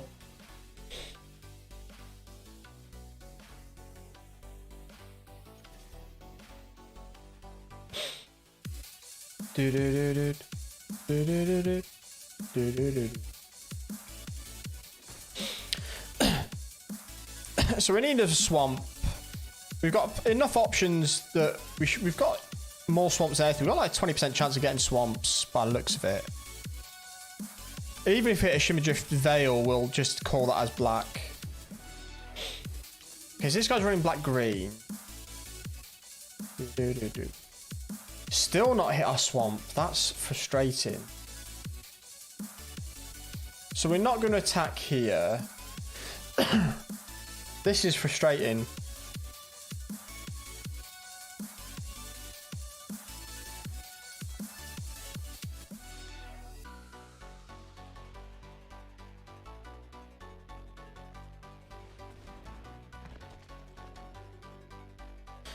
That's a nice card. The Recruiter's nice. That's good. So at least we've got our black source now. We can't do that, but we can do Demonic Gifts. So we're not going to block this. So I think the plan is next turn attack with the Thought Thief and actually take his Draugr Recruiter for us. So we kind of like that because then we can use its boast next turn. Oh, under its owner's control. Ignore that. I need to read.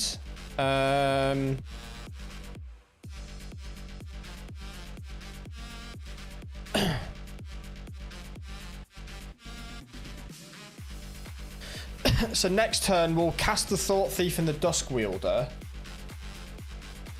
And then... So the problem is he's just going to attack, and if I block something, he'll just boast it back. But I think we kind of have to block this here.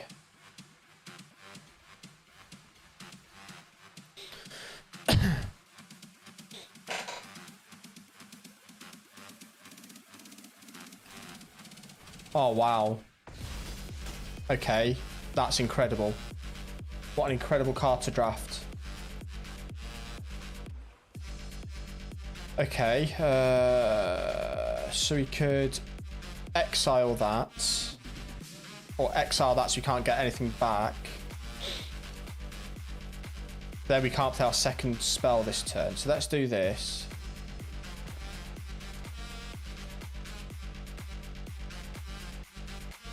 I don't want him drawing any more cards.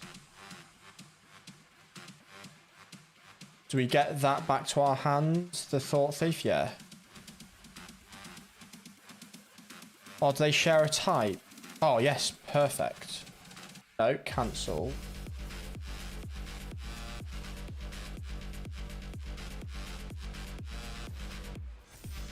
That's nice.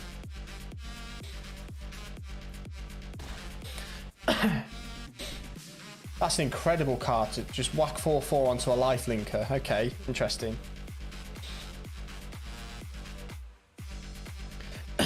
So hopefully he hasn't got removal for this infernal pet. So if you see here, King, and these with the little side turn icon show that they're tapped. So I think I have to block that again. I hope you don't have the same trick. So you can get one of his things back in his hand. So maybe I should have killed that instead. So we mill 3 cards. Oh, we've lost some of us. Oh, that's annoying. We lost a snow-covered island. So face the save may not happen. Oh, wow. What the... Right, we can exile that, so that's not a problem.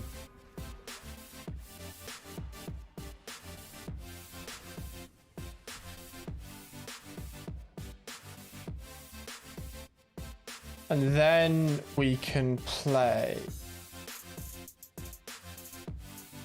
our this. So now it's a 4/4 flyer. Okay, so we're not too bad here. We're only at 8 life though, which isn't great. So I do think we lose this.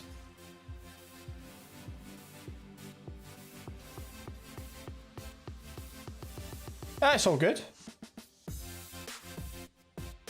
So he can boast get something back, which is probably going to be this Eradicated Valkyrie. Which is really tricky for us. Yeah, it's absolute. Yeah, I knew that was coming.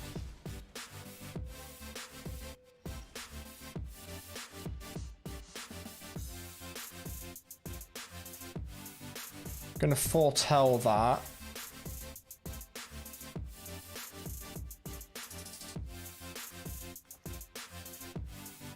Then going to play this.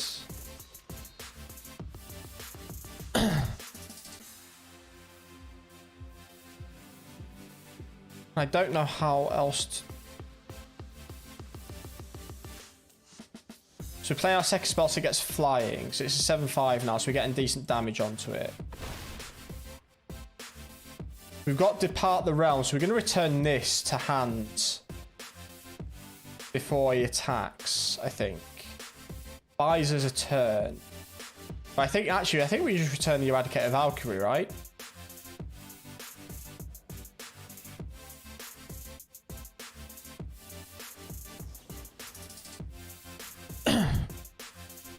So we buy ourselves a turn.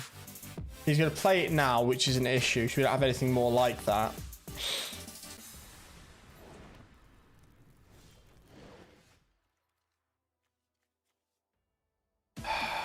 I don't think that helps us. But we could still attack with this.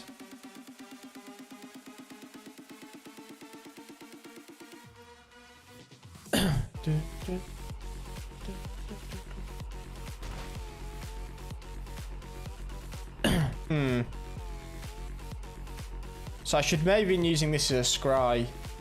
So we're going to be down to 4, and he's still on 19. The life linkers he's got are just ridiculous. I think we just lose this. That's fine. Maybe we haven't drafted that well then. Yeah, we've not really done much drafting, so... This was basically a free token. It just cost us some coins, so I'm not devastated if we lose. Ideally, I want to do better. Obviously, if we get 50 gems and a... Wait. Consider me weighted. This is a draft. This isn't the standard rank playlist. We got a free draft token, so that's why we're bronze. Calm yourself. I've not had that bad a session. I can't go back. I can't physically go back down to bronze again once you're in a rank. We're still diamond. We've got a new deck we're going to test out, but we're doing drafts. It's a different playlist. You get a different rank for it. That's all. I think we've drafted poorly as well, which is unfortunate. But never mind.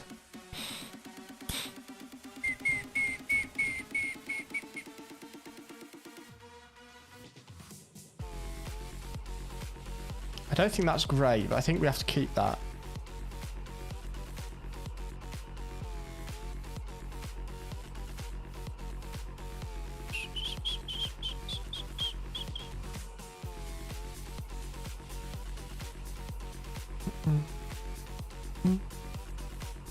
So the good thing about this is we can tap this to actually cast our Depart the Realm once we've foretold it. So nice. Yeah, honestly, the Vault system in Runeterra is really good for like free-to-play players.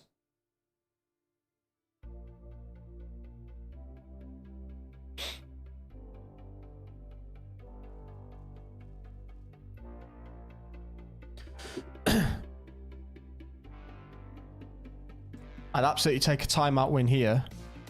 I'm not sure what it's 15, to be honest. I don't know. If you log into the client, you should be able to scroll over and it should show you.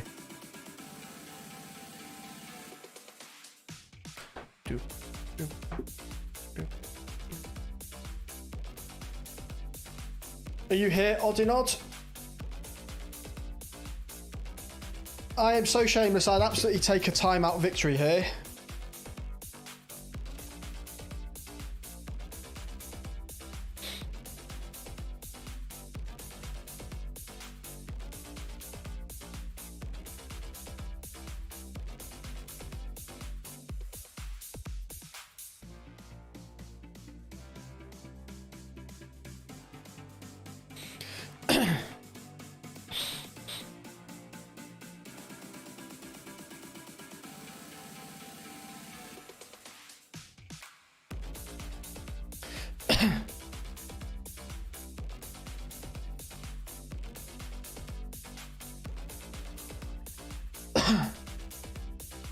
If you were just making me wait for no reason, I'd be fairly miffed. Just time him out, please. Give me the win. Give me some more gems. Thank you very much. So basically, draft's ultimately a way of earning gems, which is really good because gems normally cost money. So it'd be nice if I could draft, but I don't want to pay for gems to draft to then be rubbish at it first. It's kind of a weird catch-22. So the fact I was able to buy a token for gold is quite good. Because I have spent some money on the game, but I've not spent too much at the moment, and I don't really want to go too all in yet on the spending. I'm kind of okay without it. If this, I hope this just times out and I get a win, you know? I mean, I'll take it. This is some of my most enthralling content. Maybe more exciting than standing in a building in PUBG yesterday. Victory! We're so good. Oh, the Magic Edge. Yes, that is... Can't remember what it's called now. It's called Magic Legends, I believe. And it's something I'll probably take a look at. I'm intrigued to see how it works, but... It's not normally my sort of game, but I think as part of me being a dork, I should play it. There we go. Glimpse of Freedom. Exile 5 other cards from your graveyard, escape, draw a card. Okay. So we're up to 100 gems in a pack. Yeah, my only fear with it seems like there's going to be some sort of microtransactions with the cards type stuff. So I don't think this will be it, because Wizards are quite a cash grabby, money grabby company in terms of how they do things. So yeah, it's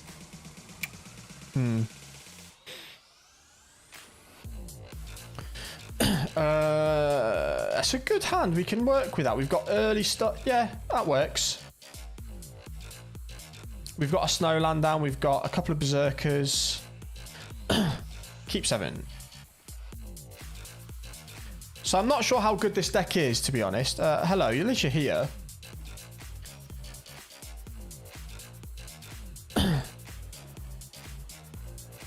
And the good thing is next turn we'll be able to attack and make him lose an extra life, unless he puts something down. Yeah, I don't know if they've done too many sort of games like that. Obviously...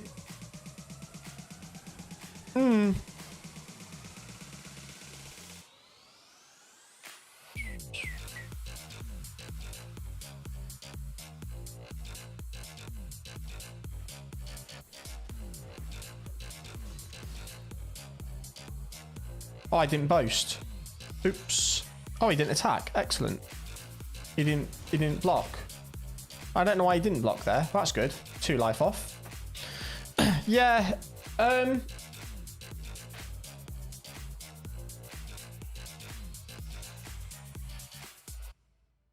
not sure if they've done much in terms of computer games. I think there's been some like Dungeons and Dragons games, perhaps.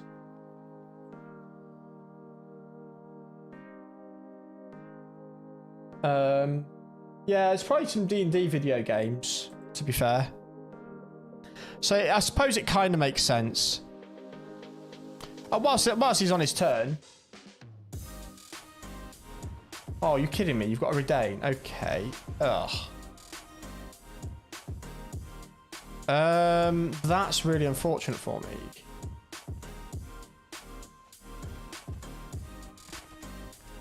That's... No, we're going to wait till he attacks with Redain. Yeah, but this is the sort of game that makes it a lot easier to do this sort of looking up. Yeah, it looks like they've had a bunch of stuff up before, and that it seems like there's been some Magic games as well. Tales from Candlekeep is apparently a Wizards game, which is like a RPG type game.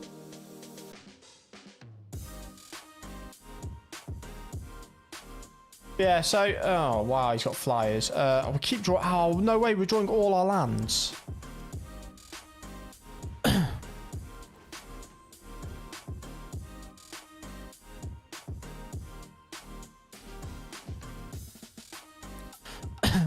So this is really unfortunate for us with 2 flyers. We do... Did we bin off our... We did, didn't we? We binned off the thing that gave us flying, the rune. Okay, so I think we're going to lose again. I can't believe we've hit so many lands. We're on like 35% land compared to non-land, and you've hit 3 in a row.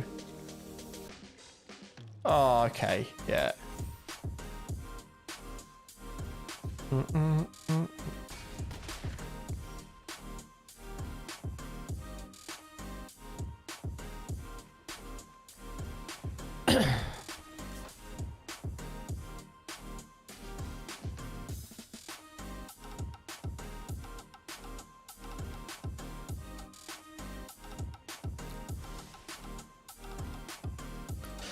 And then what we'll do is we'll attack with Inga and hope it dies next turn, so we can lose 3 if we attack with it and these 2 Dusk Wielders after we've exiled Redain. Or Redain costs 4. Oh, it will. Oh no, we've got the mana for it. That's fine. Oh, he's just... Right, so... Okay.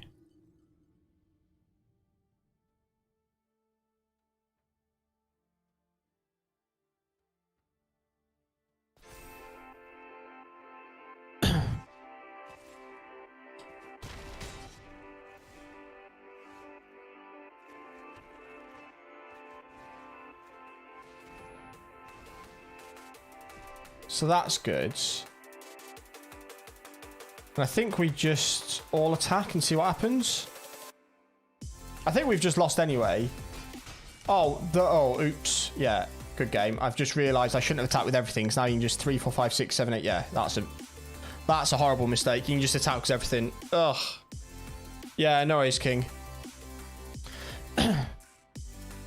I'm not playing very well here, and I don't think I've got a very good set of cards, which is unfortunate.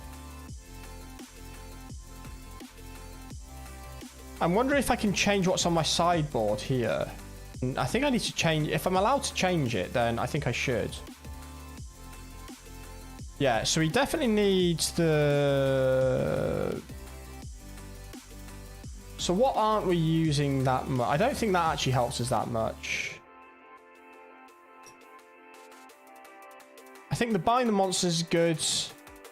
The Rune of Flight is a necessity. We don't care about it, but it's a creature that's quite cheap. I don't think we're ever going to get to the point of having Carfell out. It's a really nice card, but we've not really got to the point where we're going to get it out. So I think we need to run another Dusk Wielder. Well, I want to keep them in because they are late. Mystic Reflection I don't think is going to work for us. We're not really hitting anything there. Don't have any red source. We just took those we had to. So we'll go like that and then carry on. See if we can get a win out of this. Yeah, King's unfortunately having problems with his 2080. He thinks it might be on the way out, which is a bit unfortunate considering the time of year we're in terms of how graphics cards market's looking. Oh, that's interesting. So we've finally got a Valky in hand. Should have done it. But we're going to flash this in as a bit of a nullifier. If he gets a creature out, that's fine.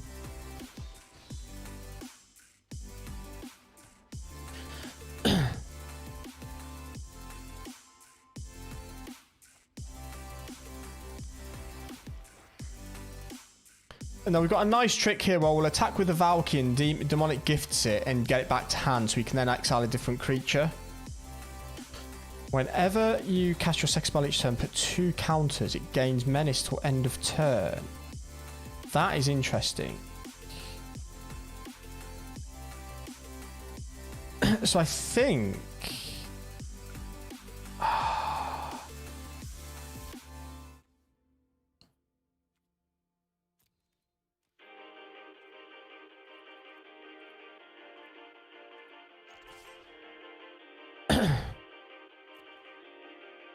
I think I want to play the Valky now. I think I need to play it now and hope that it doesn't die. So let's play the Valky, see what's in their hand. 2, 3, 4, 2, 3. I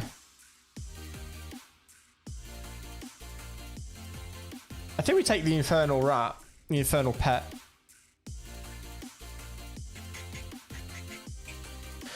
So if he attacks next turn, we can just flash this in and nullify a creature and block it with the Valky. So that'll become 3. Oh, that's tricky. Pass. So he's got that as reds. That's good. He's going to boast it so we lose a life. Flash this in. Give it -2, -0. And now we should be able to block. And we'll block with this Intruder, just in case there's anything on the Valky that...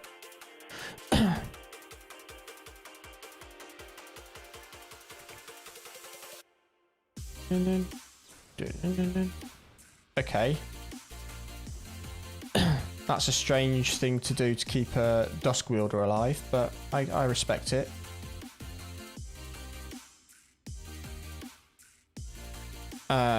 So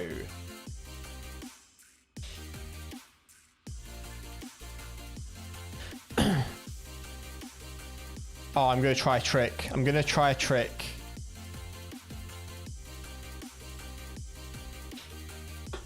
I might be able to get this to flip. I don't know if this works. Oh, piss, he didn't do it. So sometimes when you return this, you can choose which side it comes in at.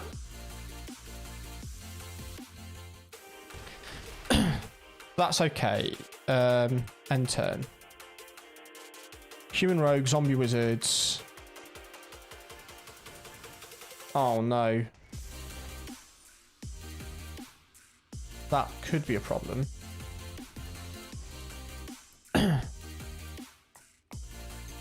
He's not attacking though, which is strange. Create a team. Whenever a berserker attacks this turn, you draw a card and you lose 1 life. Add for each berserker you control. On the end of turn, you don't lose this mana's end step phase end. So we attack with Valky again. So what we do here, if he commits to the block. Now he must know I've got a trick, so I'm going to play my trick anyway.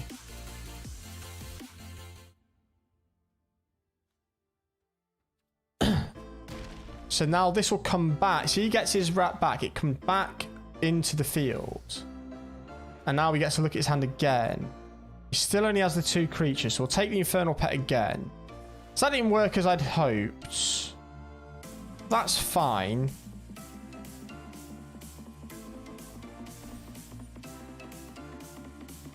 So next turn we can convert it to the pet and then start playing double spells each turn.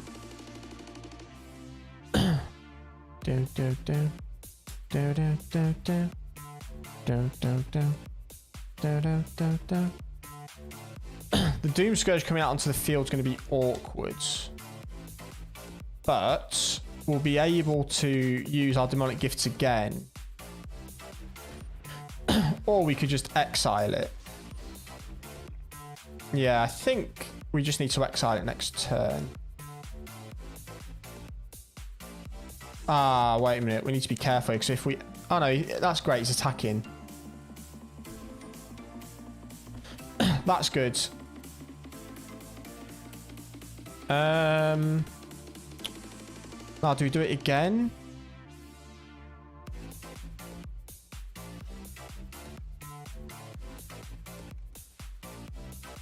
Oh, I have to block with 2 on that. So we should then be able to do Demonic Gifts on the Valky again. We'll see what other cards he's got in his hands.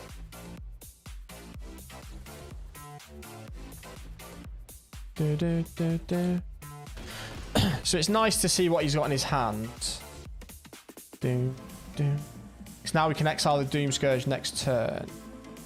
Wait, dies if its power's 3 or greater. We don't have anything that buffs its power, so let's just get that again.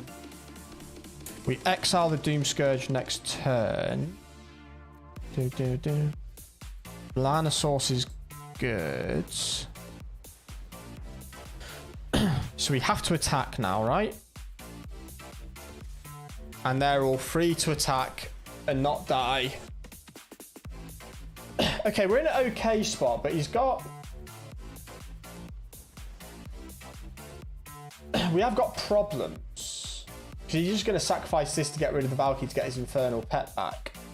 I assume.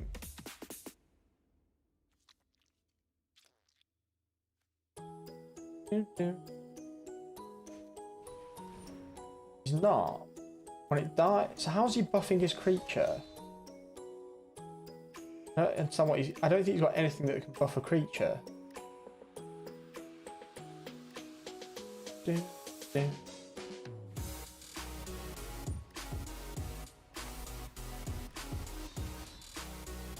Okay. So he's got 3 damage in, and he's got a bunch of stuff.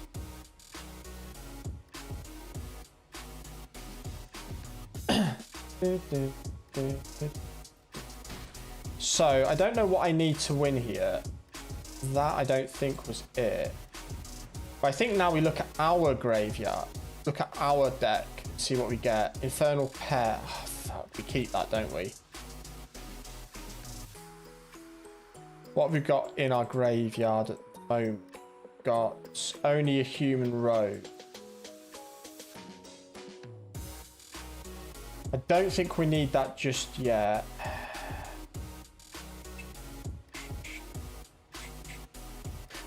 And I don't think we attack just yet. Nah, this is tricky, this. We could play our own Infernal Pet next turn. No, we're still in this game. We're still 1 and 2. This game, I think we're in a bad position. I think the opponent's got a lot more options in hand and stuff like that, but yeah, I'm not 100% sure yet. We've got the Infernal Pet, which may be able to do some work.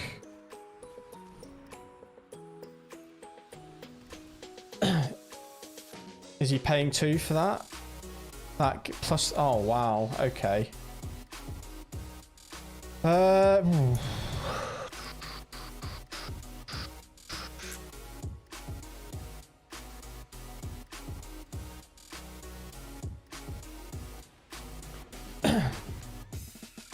We're not really in a good position here. So I think what I need to do is convert this next turn, then cast. So I need 2 spells. So 3.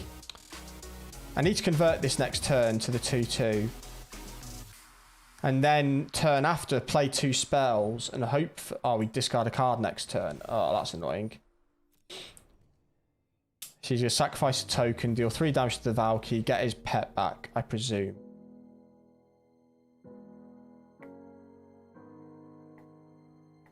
Yeah, there we go. That's a problem.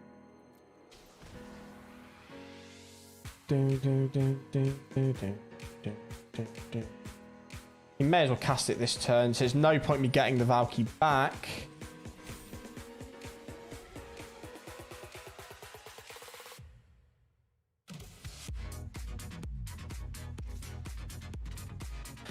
So this is problematic. So we're going to have to... I think we lose here, right? So we... No, undo that, Zed. Past the blockers. We do that, and then we have to do that and kill that. I don't know if there's any actual option here of what I can do. I think I just need to do that. Otherwise, I was taking 10 damage. That left me in a really bad position. So what we'll do now is return 2. So we can get you and you back, your 2 zombies. So that's the best we can do. That's not useful.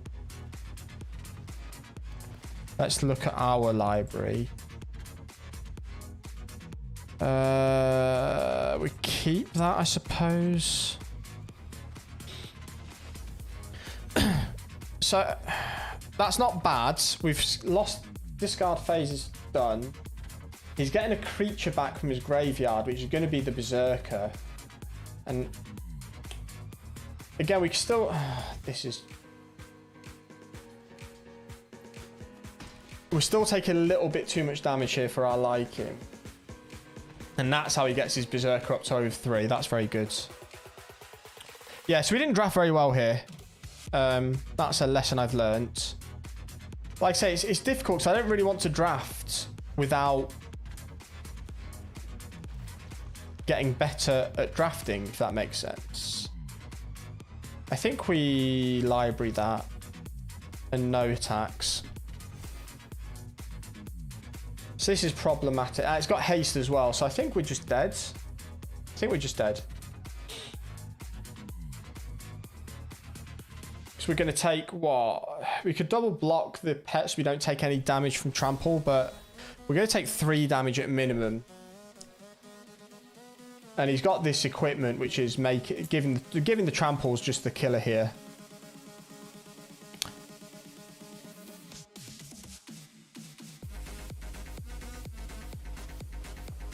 Yeah, we could game that. We can't survive that. So I think that's our 3rd loss now. So I think we are just out. So not a great drafting experience. But we get 100 gems and a pack or 2, I think it is. Yeah, it's tricky to draft. It's not something I've done a lot of. 100 gems in a pack. It's not great. Like, if I'd have spent the 1,500 gems to enter, that would have been really feels bad. Thankfully, it was just gold.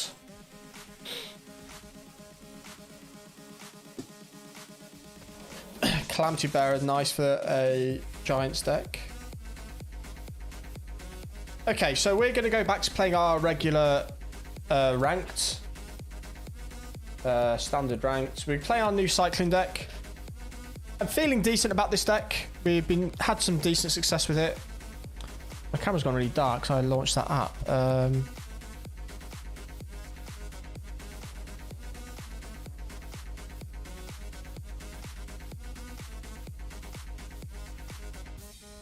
That's better.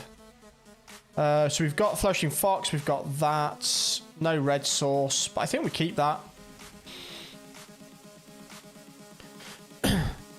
So we're going to use this as a blue source, we're going to use this as a white source. And then we're going to play our Flourishing Fox. So this is a really weird deck in terms of how it plays. It's very different to normal Magic, but... Okay, so he's got an Ooze. So, we're going to play... Boom. We're going to cycle Boom. We're going to cycle one of you guys. And we're going to attack with that. He's not going to block because he doesn't want to lose his Ooze. He can actually use our creature in our graveyard for the... So we do need to get rid of this where we can. I don't know what we've got that can force that, though, which is the issue. So we need to be careful not to cycle creatures. Because, of course, that reduces the effectiveness of our Zenith Flare. He's not done it yet, though, so has he not noticed? Oh, wow, okay. Okay, I see what's going on here.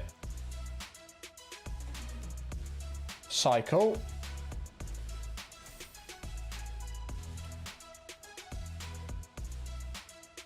Is he not going to run? We'll cycle this.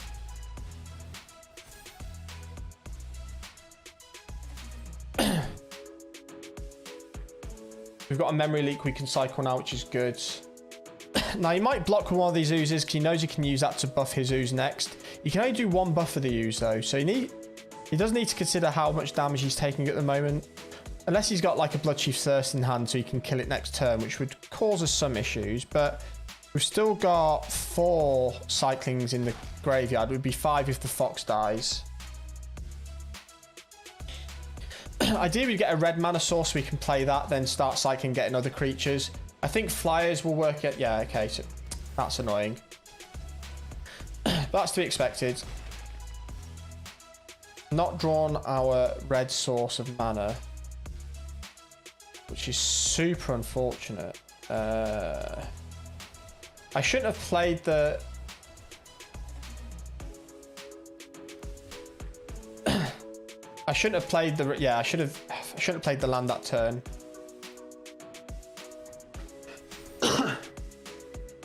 So now what we can do is play our red source, get this out and cycle the other Stinger and get some defenses down at least.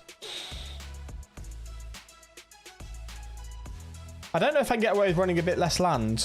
I'm running a low percentage of land anyway, but we're hitting a lot of it. I don't know if that's just bad luck or not. So we're in problems now because his ooze is going to be able to buff, and we've got 1, 2 creatures in our graveyard. So he's going to start taking those with his oozes.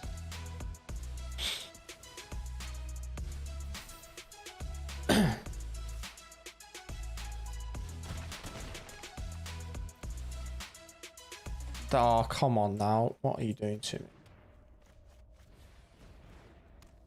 I kind of have to do this to get some blockers. We've got a Zenith Flare. That's okay. So that's going down to 6. So at least we'll be able to take out an ooze, which I think we need to take out an ooze first with it. If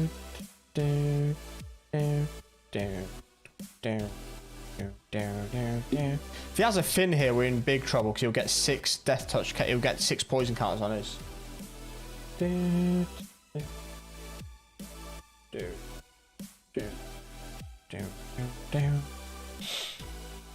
Yeah, so it's really weird because I'm running a low amount of land, but we seem to be hitting a lot of it. So I think we just don't block here. And I know he's didn't buff. He didn't. Okay, so we're nearly there. He's probably got. Oh wow, good game. No, it's not a good game yet. Let's not. Cancel. Let's do this properly so we get white. So we can cycle. Get a second blocker. Nothing else to cycle, so we have to Zenith Flare that. Gets us some life. No attacks. We've got 2 blockers now. So we're clinging on. We're being hindered so much by not drawing our cyclers. We might have to get Lurrus back in the... Might have to get Lurrus in the game if we don't draw it. So we're playing Okay. So I'm surprised he didn't... Okay, so we have to block the 3/3. He could do 7 damage to us, so... 4/6. You can do 6. You can take 2 creatures out of the graveyards with Scavenging Ooze.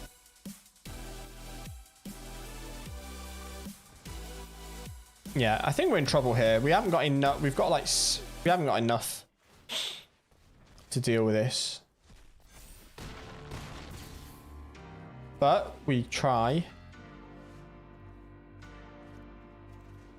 So what we do...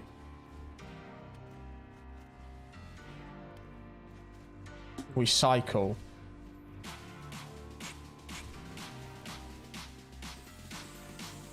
And we play that, and next turn we start getting more... We just need blockers. So we can't attack with any of these. We just need blockers. We need to cycle, we need to block. That's all we need to do.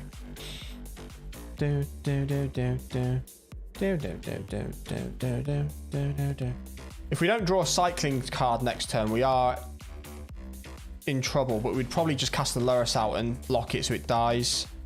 And we could even bring out another creature. So this Improbable Alliance is a really good card to have. So we block, we block, we block.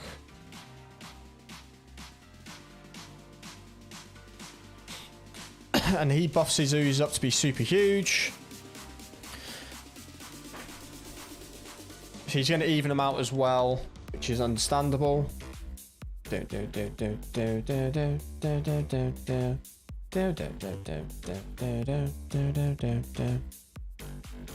So we'll put our win-loss back on. Now we're on a normal sort of playlist.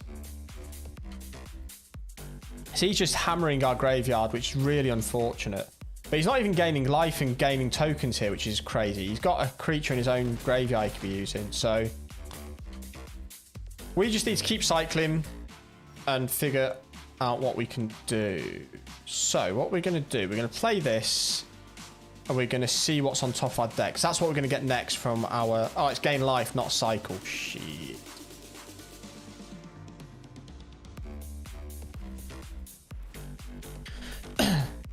So that's good. So we get our tokens, we get our creatures. We're super reliant on drawing creatures. I'm not sure how we're going to actually win this game.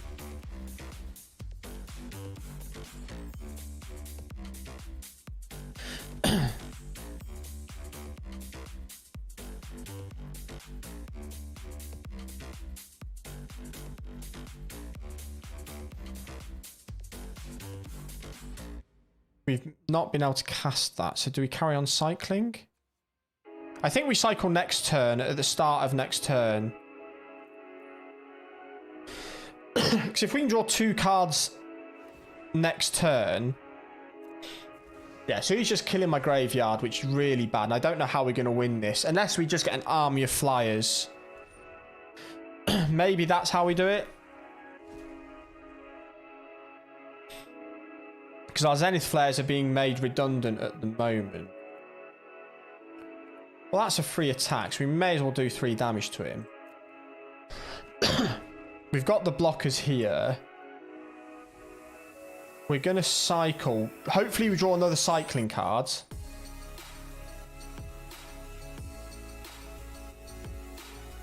And if we do, then we know we're going to get another 3 tokens. It'll be our second. And we did. So we have to cycle this.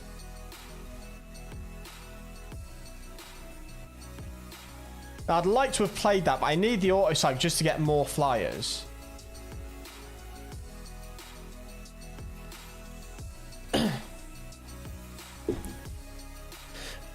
So that's really good for us. We've got 6 flyers now.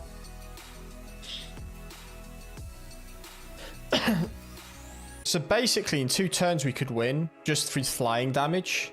He can keep. He'll have to start doing. There's a couple of creatures in there. There's Flourishing Fox. So he's got 1 life there. So he'll be on 14 life. We can block these out and let the 2 damage from the Lanoir go in. It depends what he's got, though. If he's got something that can kill... Okay, so he's got another Lanoir, which gives him some card draw. So we're in a really tricky spot here, but we're clinging on.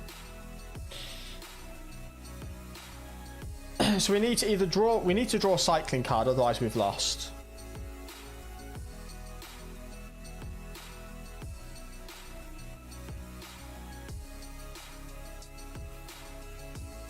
Yeah, because that Flourishing Fox isn't going to be in the graveyard for long. Didn't attack. Didn't draw... That's annoying. We didn't draw a Cycler.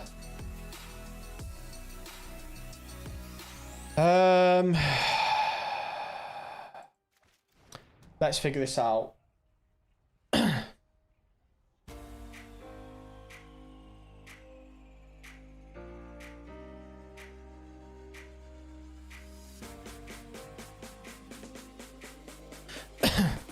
So he's got 1, 2, 3, 4, 5. So he can render our Zenith Flare redundant here,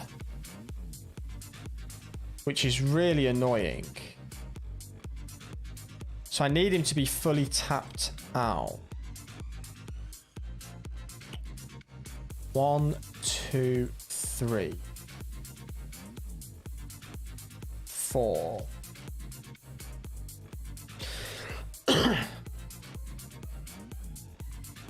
Oh, we really needed a cycling card then. Because then we could have attacked with all 6 and tried to...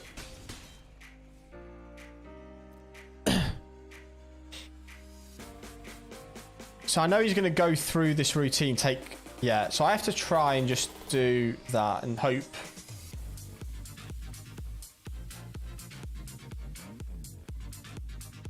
So I know he's going to do everything else out of there now, but I had no real option.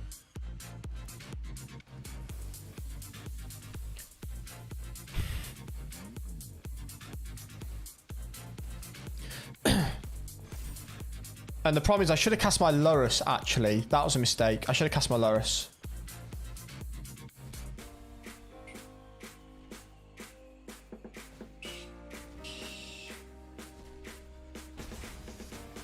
So we gained a life. We can get our Lurrus out next turn for a creature. And we can't do anything else, really. This is a really nice matchup. So we've got 4 attackers next turn, which leaves them on 5. We just need a cycling card. Oh, wow. Oh, GG's. If he just selects even with good game. Yeah, good game. Yeah. Extinction evented all of my creatures. That's harsh. Oh, wrong button. Okay, so the deck... That was a weird matchup for us. Anything that's got graveyard hate is always going to affect us. I don't know what I can do to stop that except get Zenith Flares to attack them. I needed to... yeah, that was a tricky matchup. That's fine. The problem is that one, because he's exiling cards out of my graveyard, it just renders my win condition useless. And the extinction event is always going to be tricky. So we've got 1 mana. We keep this. It's risky keep. But we've got cycling cards. Hopefully we get a good draw. We can get our Flourishing Fox out. Not the best keep, but the way the draw's been going, we probably draw a land. Okay, I'll take. We'll play that land, 'cause we want a blue source in case we do anything. So, is it mono green food or is it green red? If it's green red, we're in trouble. Because he'll just stomp our flourishing fox. This could be a problem. Yep, he's got a stomp. No, he's not. Okay.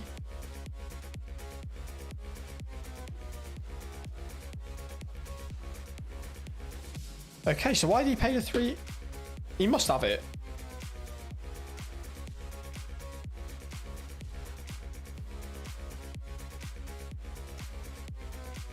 He's got to be being weird and do it now. Yeah, I'm going to cycle the cards anyway. I'm playing a cycling deck. Yeah, I knew he had it. I was going to say it would be weird if he didn't. I suppose if he'd played it, I could have... Yeah. Yeah, that's good play because it's on the stack, isn't it? That's fair. A red source, that's good.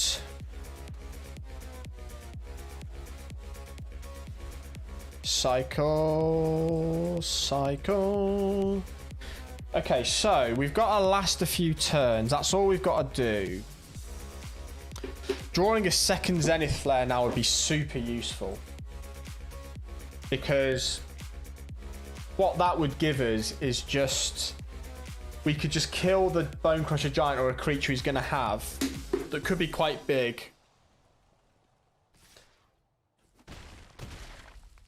Just to tide us along, life-wise. So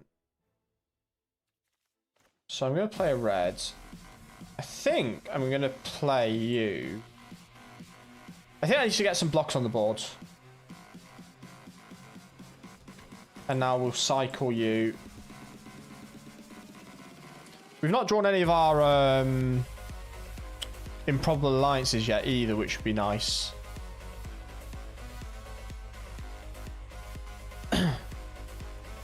So he's killing... So what's he doing? Okay. Well, it's still...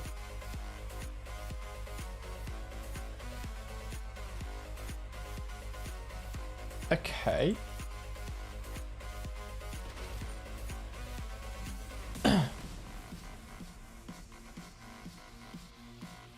That's unfortunate. But we still got our token, which is fine. I've drawn another one, so that's good. Do we cycle again? No, I think we try and get some stuff out. So we play the Epiphany next turn, cycle a card, and hope that...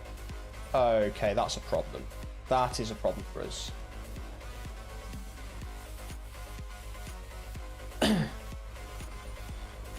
Oh, that's a problem. That's going to do a lot of damage to us. Do we need to kill that? I think I do. So we can kill that with the Zenith Flare next turn. We've got 8 in the graveyards. We're going to take 5, 9, 10. We can block the 4/3 unless he zaps me. Now do I take out his Edgewall Inkeep? Because that's a draw mechanic for him. I think I do. Could have Embercleave though. If he does, I've just lost regardless of what he has. 5, 4, 8, 7, 5, 7, 13, 14. Yeah. So if he has Embercleave, we've lost. I don't think that none of these... Yeah, that's a good game. I wouldn't have been able to sort that because I couldn't block that. That's 12 damage. Well, you know, because he just played it on the Bone Crusher next. Ugh. Okay. Let's carry on. Like I said, I think the deck's still working okay. I think I'm going to change it. I'm going to change up the land. I think I'm going to get less land in the deck. I think I've got too much land in the deck. How are you doing, man? Hope you're well. Yeah, we're just trying this cycling out. I've not really played it much before, but I think we've got too many lands. So we get rid of the Barons. We just need more cycling cards, I think. Yeah, just more cycling cards. Craft door. Yeah, tricky game, but one of those. It's... Like I say, it's a completely different way of playing than usual, and I'm hard stuck in Diamond anyway, so I may as well try something different. Not having a good season so far. Not really got to grips with the new Kalheim set and the new meta. I thought it was going to be Naya Adventures, but that last few days, there's lots of like mono red, mono white aggressive decks at the moment that are just super hard to nullify, I found. So hopefully we find a way around it. And this is rather budget as well with the cards it needs, because most of the Cypher cards are common or uncommon, so it's quite easy to craft. So it's a budget deck that has had some success in SCG tournaments. I think there's a few decisions I'm not quite making right, whether I should cycle a card or cast it. But I don't know, it's something we're going to work on, I think. Is this done the crashing thing? Yeah.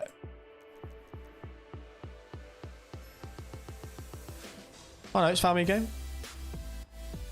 Oh, it's crashed.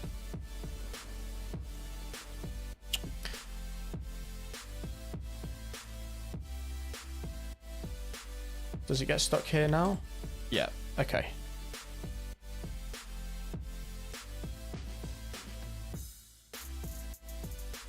That happens every so often when there's a glitch in the matchmaking.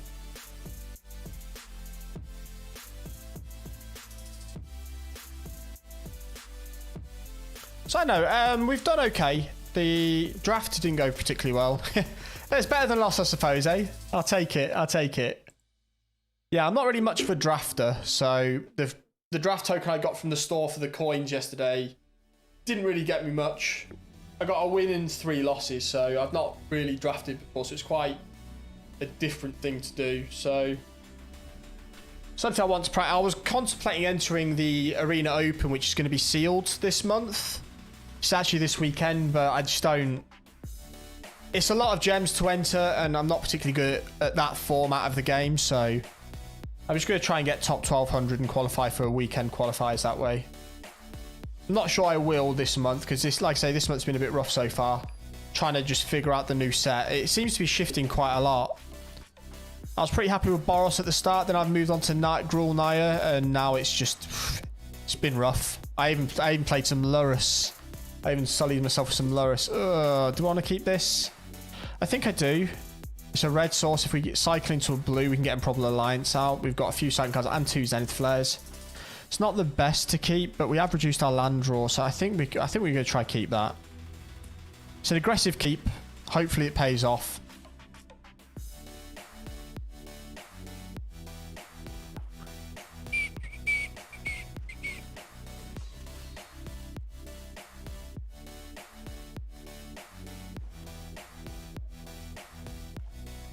Yeah, okay.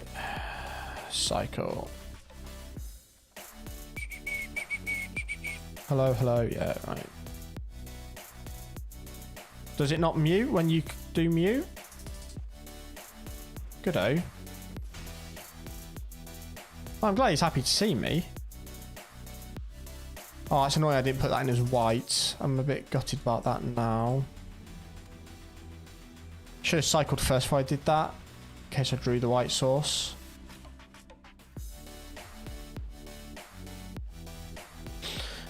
Yeah, right, so yeah, I should have put that in as a white source. I don't know why I didn't. Should have done white then red. But we've got enough white in here, so we should find another source. Are you literally just clicking hello all the time? I don't understand it.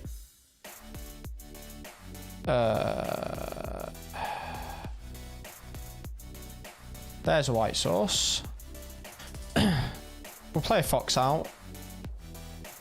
And then we'll cycle again.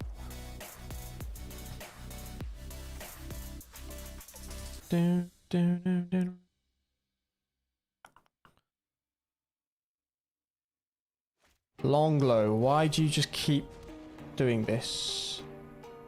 Okay. We're going to take a fair bit of damage here looking at this actually, but we might have to Zenith Flare early just to gain some life. If we cycle 3, that'll be 8. Is he just attacking with that? Okay, no blocks. I'm happy with that. So, cycle. Land. Let's get a blue. Let's play you. Let's cycle.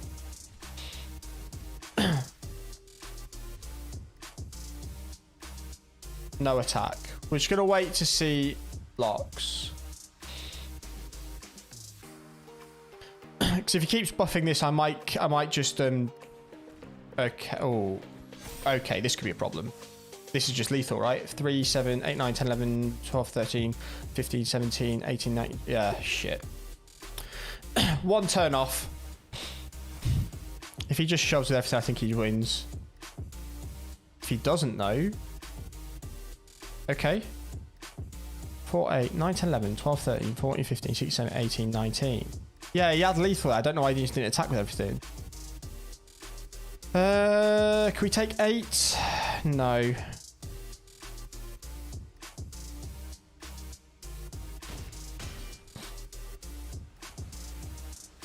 Yeah, I'm not sure why he didn't do lethal then.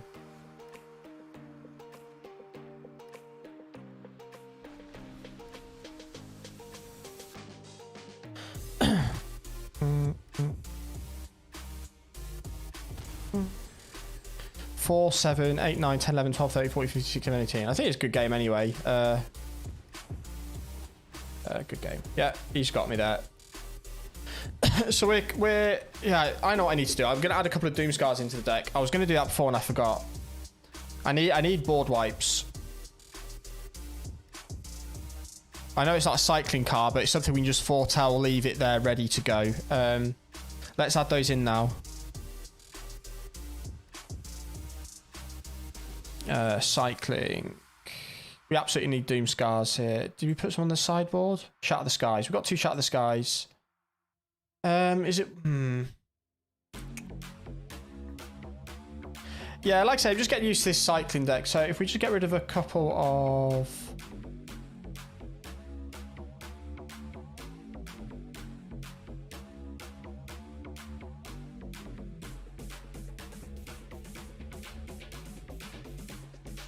I think we get 2 Doom Scars in. I think we just need some removal.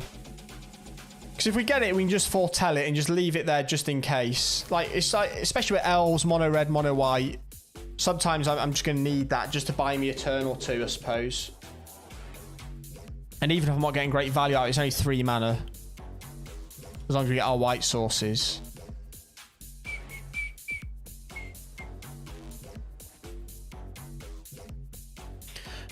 We can definitely do this. So we can get our Improbable Alliance out turn 2, which is nice.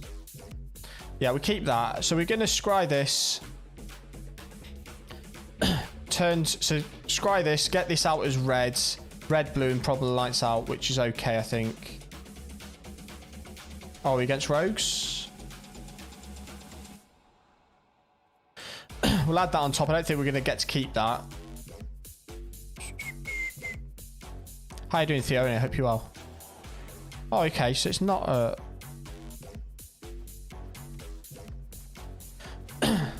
Okay, so what the hell was... So we're playing Dimir.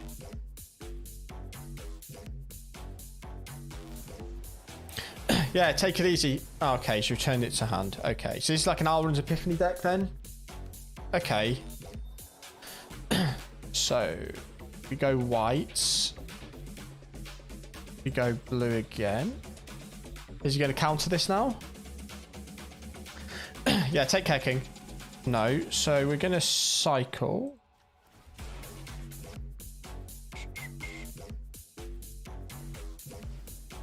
I should have cycled next turn because it has to be out. Oh, it does count. Excellent, good. So we've got a creature on the field, which is good because he's got Brazen Borrows. It's just nice to have some creatures out. I'm glad he's using a Heartless Act on tokens. So next turn we'll cast this, then cycle 1. So he is playing rogues. Excellent. Oh, Doomsky in the grave. Okay. I'm trying to work out what this guy's playing. Is he full rogues or is he just being a bit weird? Because he's not played a lot for rogues. Like, he's not like the way of the Soaring Thought Thieves and stuff. So, first thing we do is land. And we can do another red source. So I think I play this. Hope we get it out. If not, it's in effect a cycle. So it's the same cost anyway. If it does, we get 2 tokens. Fine.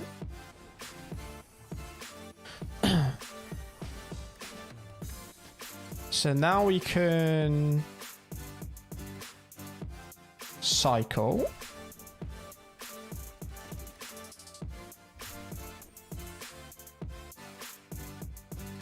And we'll cycle again. We're charging up our Zenith Flare. Thankfully, he's not doing too much to us at the moment. So we'll probably get our Improbable Alliance out again next and cycle twice or 3 times if we can get lands down. So he is running mill. So this is going to charge up our Zenith Flare really quickly. So this is quite good for us, I think.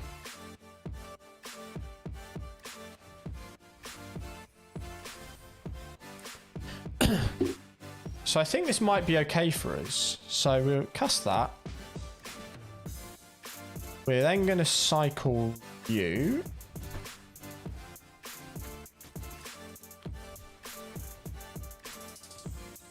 We're then going to cycle again. And we're not going to... We'll attack. So I don't think he can't block with his Brazen. He can attack a block of fly, but I don't think he will for a... for the sake of a 1/1 token. So we're up to 10. Up to 12. So he's in effect doing our cycling for us, which is really good. So he's in a weird spot now because he doesn't really want to play any cards. So let's get you out again. So I'm trying to just entice the counter spells out of his hand.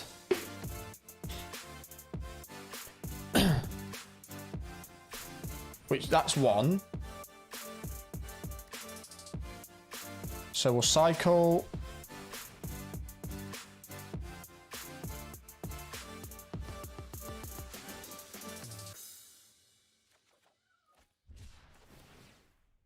And we're just flooding the board with stuff. Resolve. And we're now at the point we can probably just start to Zenith Flare in next turn. Do we go blue or red? Blue or red? We'll go red.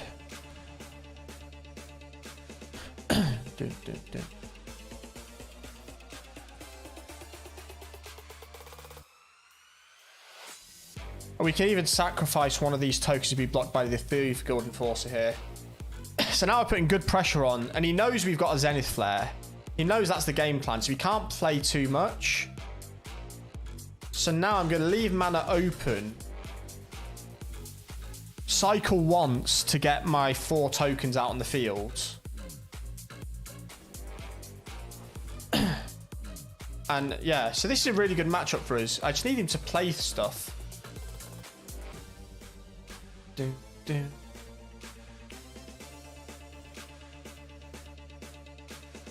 Cycle, get our tokens.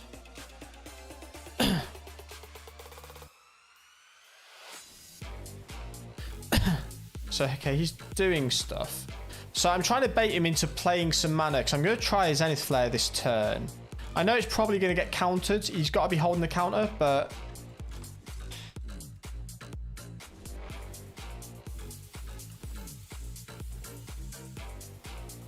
So next, we're attacking with the tokens. All of these. Because the good thing here is we might just get a win on damage. Because he has to block. He's still not blocking with his Brazen Borrower though, which is strange. I don't know why he's not blocking with it. He's not attacking with it either.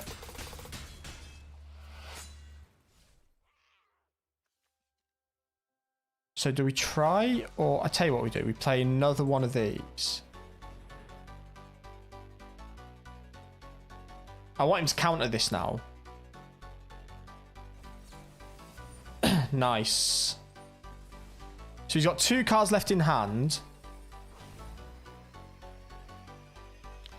End turn.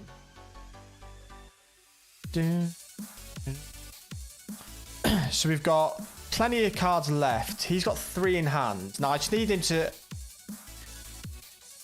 Well, the problem is we're going to cycle there. So he's still... So he's only left himself 2 mana. So if we get a land, I'm going to try play the Valiant Rescuer, see if he counters that. So he's discarded a negate, which is really good. So he's got 2 mana left. And he's just going to lose. Right? Because I've got so many creatures. So we cycle.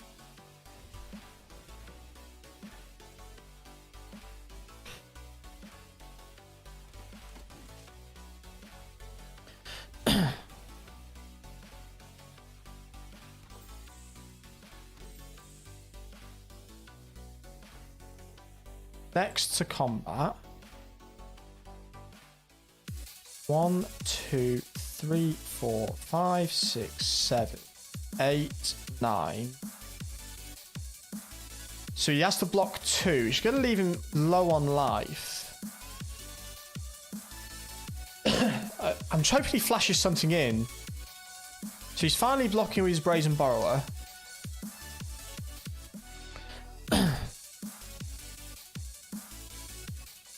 So I could cast this to kill his Thieves Guild Vault, but I'm not bothered by that, I don't think. I'm going to leave the mana open for it. I want to see what he does on his turn. Because otherwise I can just create more tokens next turn. I've got 17 cards, so 15 cards in deck. 13 cards in deck. Oh, GG, my friend. Yes. And that is how you win.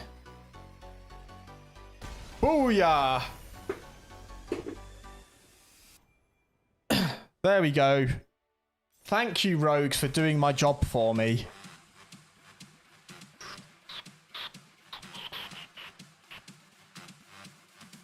We're getting there with the deck.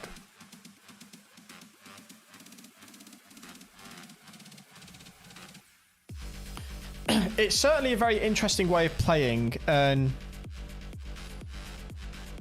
the only reason I've got Lurrus as a companion is because it fits in with the requirements of the deck. So it's in effect like a free card.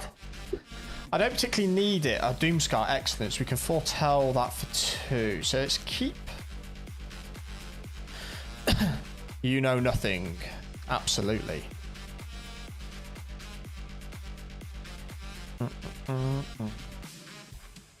So we're gonna... Ooh, we're gonna scry here.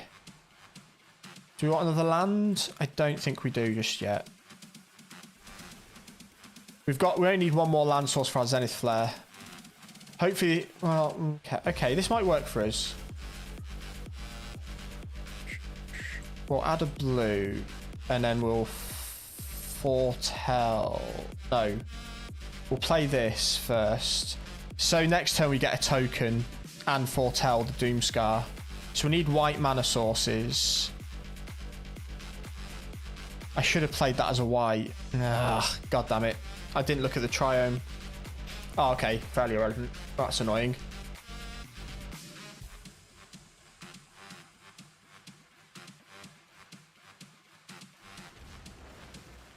Foretell. So we may need to go wide and kill that. We need 2 white sources, so we definitely need a white source for our Fox and our Zenith Flare, actually. I don't know why I played that as a blue. I should have played the... Yeah. I think I saw the fact I had the Improbable Alliance and I went for that when I shouldn't have done. This has been a really slow start, a slack start. We need to get cycling. Oh my god. This is a terrible start. No, we cast this.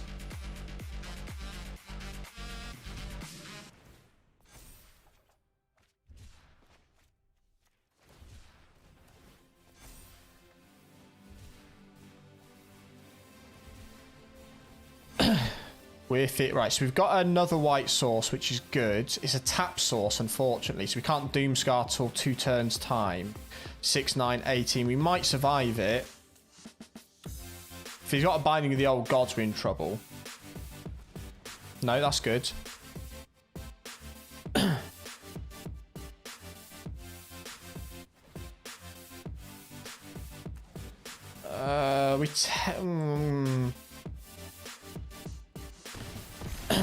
I'll block next turn.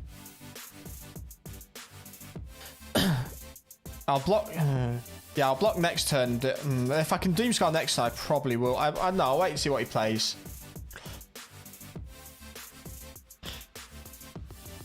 We'll play the Valiant Recruiter next turn and start cycling a bit more. So we get some chump blockers. We'll get our Flourishing Fox up to 6 and see if that slows him down a bit. If he plays a couple more creatures here, I'm just going to hopefully be able to... So he's got 3 mana left. Okay, yeah, we're absolutely... oh, fudge. So that's how it could cost us 3. So we need to cycle. White mana source.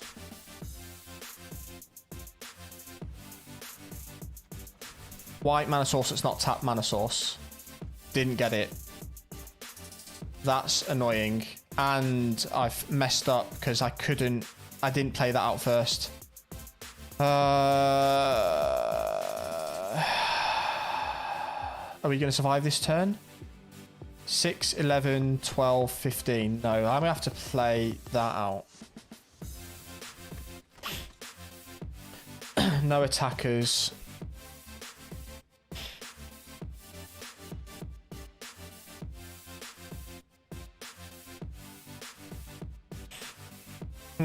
This is tricky. So we have to trade with the Skull Prophet with the Valiant Rescuer. We're going to have to block the Lovestruck Beast with the Flourishing Fox. I want him to play a couple more creatures first. He's low on cards. I hope he hasn't got a Great Henge in his hand. Otherwise, that will just kill us. Okay. Thankfully, he hasn't got a Commanding Mammoth down either. So I want him to play his 2 cards in his hand. Then I can do... Oh, shit. Okay. Oh, boy. Good game. No, we can survive this. Just. So we block this 5. Leaves us on 1 life. Yeah, I think we've just lost because we can't... Yeah, he just ramped so quickly. I don't know how he got so many lands out, to be honest. It's the Skull Prophet and then, yeah, his mana sources. So we...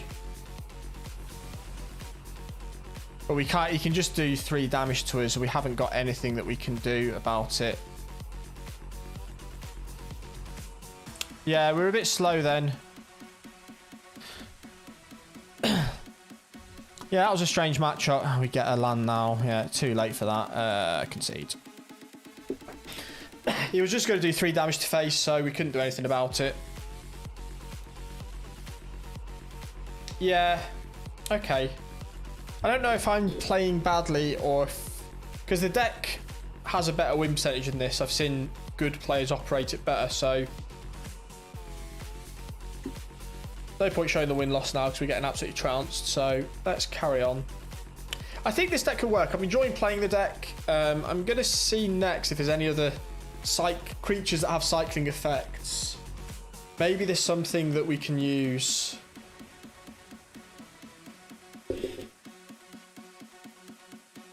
Blue, red, Zenith Flare in hands, keep. So I know I need a white. I need to get the Improbable Alliance down. So I'll put this down as red first.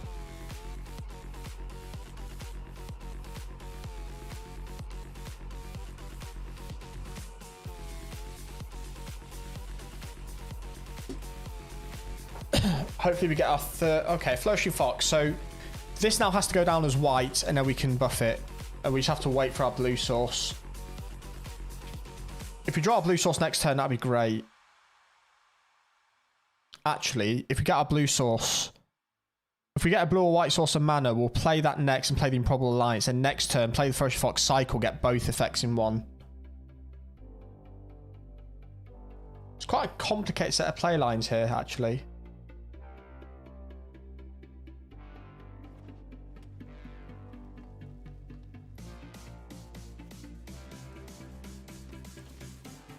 So we didn't hit our mana, so... Do I need Fox? I do need Fox, I think, here.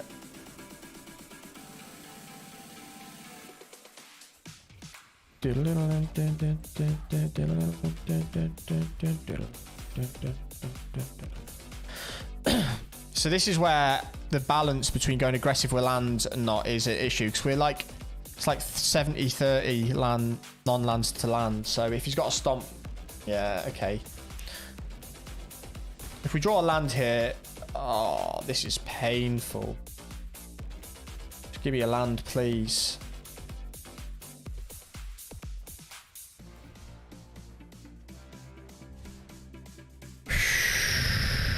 This is rough.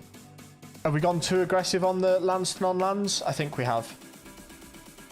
Maybe some things like Shatterskull Smashing might work. A Grumgully, I've not seen that for a long time. Comes in tapped, which doesn't really help.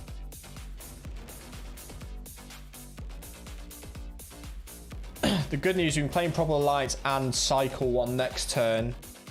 We're not in a good spot here, though, at the moment. We've been going quite slowly in our cycles and stuff.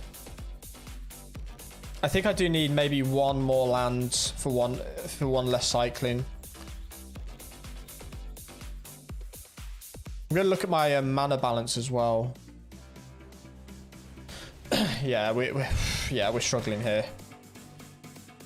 So we've got a land, we've got a white. So we do you cycle, get a token, may not survive. We'll cycle again just so we can buff on flare up.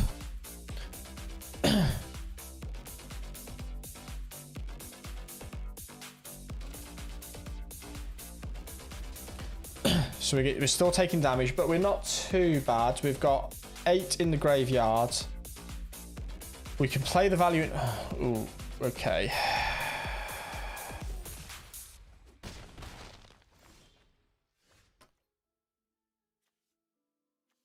What's here next? That's a gain life, so 11. So I think we play this. And then we have to pay 2 and cycle this one to get our tokens. Another land. Okay. So slow to get the lands. Now we're getting lands where we don't need it. It's unfortunate. But we can Zenith Flare next turn for 9. Which isn't too bad.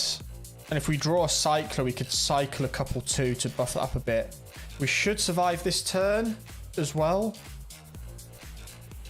Yeah, it's not great. So I think we have to block at least the 5. I think we just block both. So we put a land down. We cycle 1. So we've got red, white, UU, tap, cycle, Zenith Flare 12, gets us in a really good spot. Next turn, Improbable Alliance, hopefully get a cycling card. If not, play the Lurasat and get a creature on the field, I think. So we bought a few turns with life. Oh my god. Not that many turns. Jesus. Okay. We basically need to draw a Zenith Flare. So let's do this. Cycle. Zenith Flare, please. Did not draw Zenith Flare. Doesn't have trample.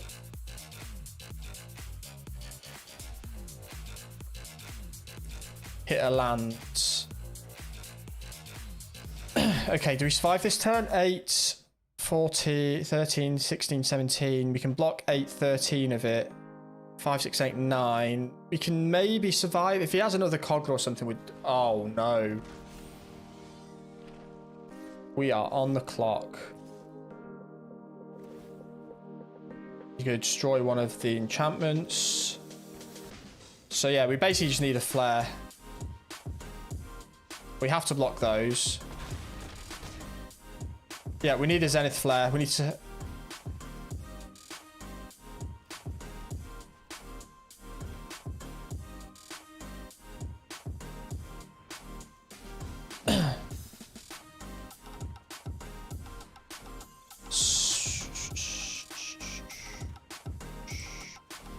Zenith Flare. Hit a land. That is a GG, I think. We have to cast a creature. He's got terror. If he has any creature card, we're just doomed because he can just kill us. He's 6, 9, 10's getting through. So if he's got anything and does it to face or even to a creature, we're dead, I think. So that was looking good there. The land seems fairly inconsistent. Okay, so I think we're dead.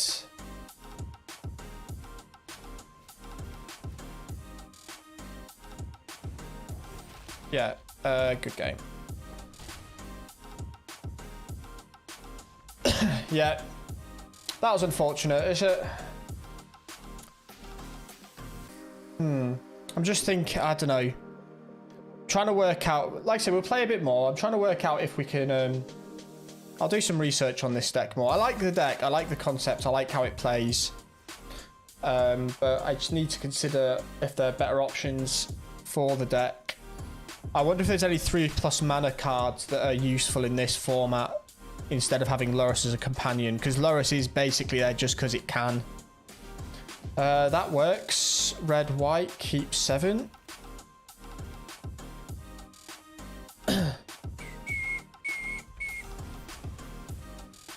White, Flourishing Fox. So you may have things like Brazen Borrow with Petty Theft to return it back to my hand and stuff like that. Good luck with that. He knows I've got the Zenith Flare now.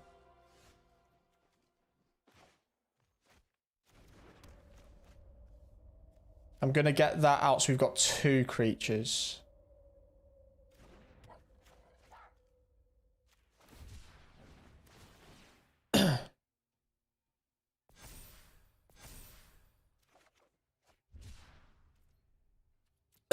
Desperate need another land.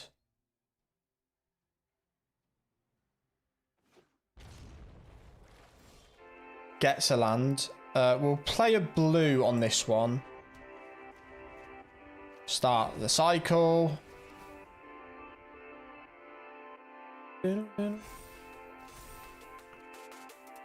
Another land, which is really good. And now we cycle. And we cycle again.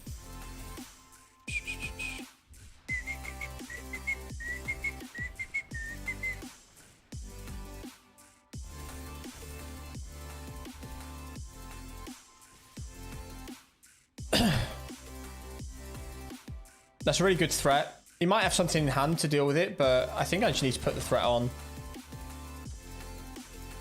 Like, they've got tokens onto Heart, so Heartless Axe won't kill it because it's got tokens. It'll just be able to remove tokens, I think. Oh, so he's calling Yorion in. That's interesting. So we go white here. We start to cycle. Actually, can we just win here? Yeah, we can. Yeah, I don't know why he's called... Yeah, I don't know why he did that. He just did... messed up his maths. Okay, so that's better.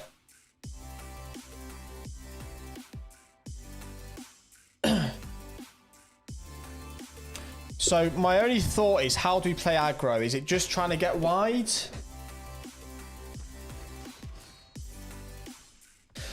Yeah, so I'm going to do some research. I am going to play this deck more. I do like the deck. I think it will do quite well. There are things like mono red, mono white. Against the mono white, we did okay. Not a great hand, but we've got some cycling. We've got red and white sources. So I think we just keep and cycle into what we need, is the hope.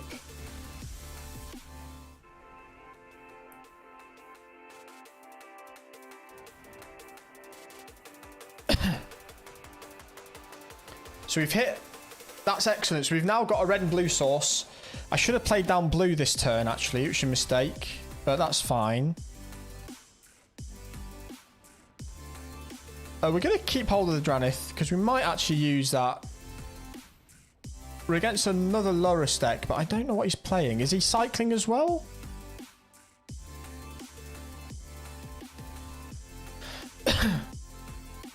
He would have started cycling by now if he was.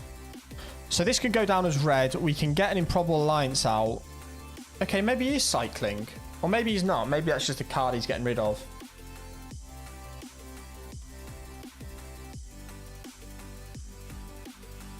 No, he is cycling. Okay. He was just patient with his cycling. Fine. Okay, so we know what we're up against. That's fine. So now we go red. Play Improbable Alliance. And then we cycle. Be nice if it is Zenith Flare at some point soon.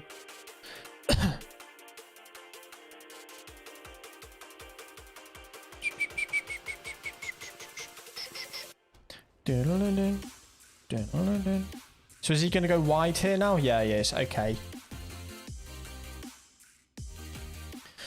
So we need to... I don't know how to do this now. He's going to have loads of tokens, but we've got a Doomscar if needs be. I'm not bothered for 1 damage. He's only got 3 in the graveyard, whereas we've got 4. We're going to have 7... Well, 5... Has he got the Startling Development? They haven't got the mana for it, so I don't know what he's thinking here. Okay. Another land which isn't ideal.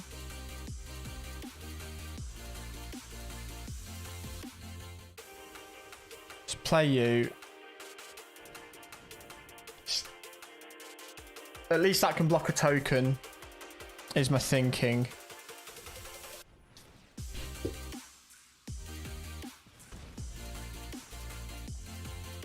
And we've got our Zenith Flare. Good. There we go. So we're in a good spot now. Hit another land, which is Scry land. We're not going to attack. I think we need to... Because he's creating 2 tokens a turn, we need to be a bit on the defensive, because he'll be able to get damage through to us soonish. Ideally, we draw Doomscar here, because I think that's what's going to eventually level the game for us. Oh, nice. He's got a fight. Yeah, we definitely need a Doomscar.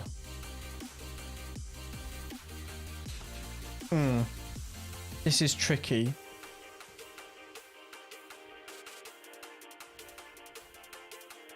I can take 2. He's leaving 2 mana up as if he's got a counterspell. Or he's just going to do that on the next... Yeah. So, we're going to do that. Has he got a counterspell? He might have something there, actually. He's got something at instant speed.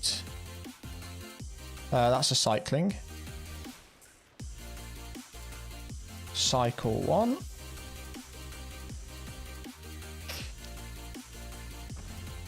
So, although we're even on tokens now because we've got the Improbable Alliance.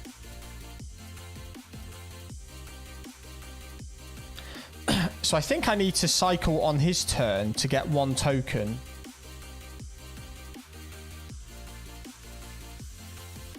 Because I know he's not going to attack with his Valiant Rescuers. And I know I've got a Zenith Flare.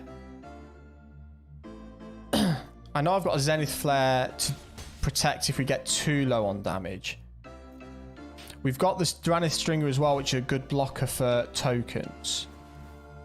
He's got his Flourishing Fox, which is an issue.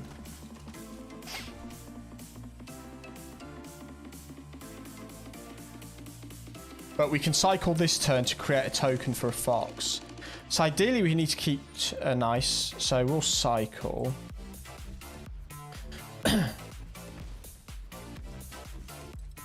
We've got a fox of our own now, which is good. Running out of cyclables though. But we get this down, we cycle, we get some tokens. So we so he's attacking with 6 tokens.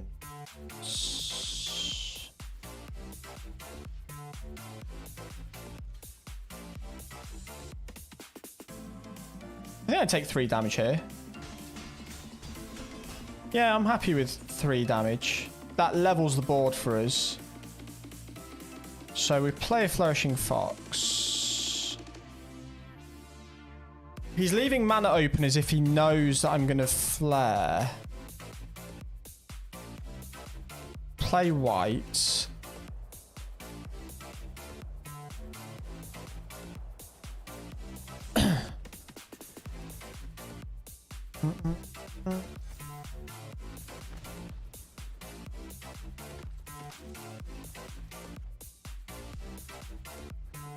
So I think I need to wait till his turn, cycle twice to get both effects again. I think I can just attack now with 3 flying tokens. And then if he taps out, I can Zenith Flare him to the face.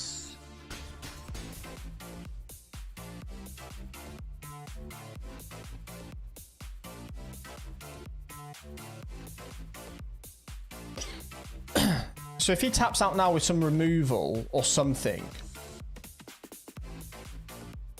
or if he at least taps his blue sources, his Ragran Triomes, then 5. Oh no.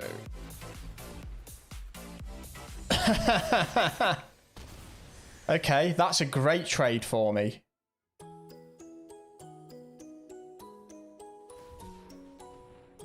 That is all. I don't get to do my cycling this turn, but he's down to 6 life. I've got 4 damage on him this turn. But he can block one of them.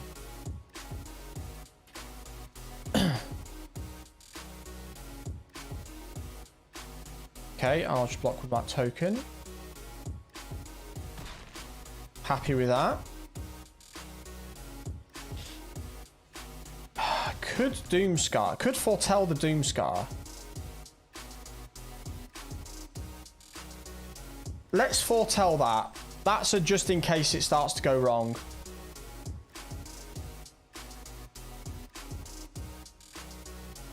If we draw a second cycling card, we can cycle twice on our next turn to get all our tokens.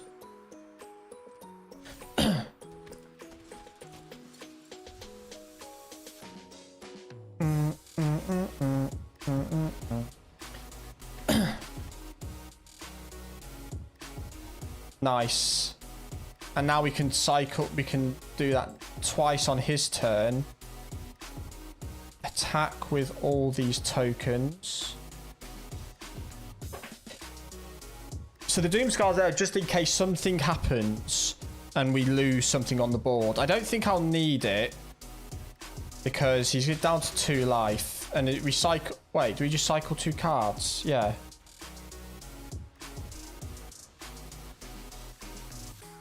Unless he's got another Zenith Flare. Which he could have, which is fair. Has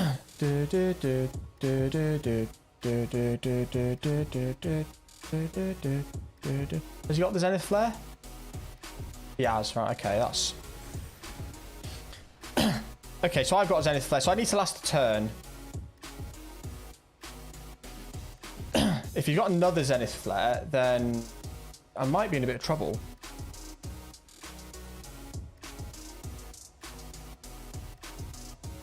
He's got 1 card, and it is a Zenith Flare. Oh my god, that's clutch. And I haven't got a Cycler. So he's attacking with 7. Okay, what's he doing here? What's he doing here? What's he doing here? Oh, he's going all out for this. So that's an easy block. That's an easy block. Does he win here?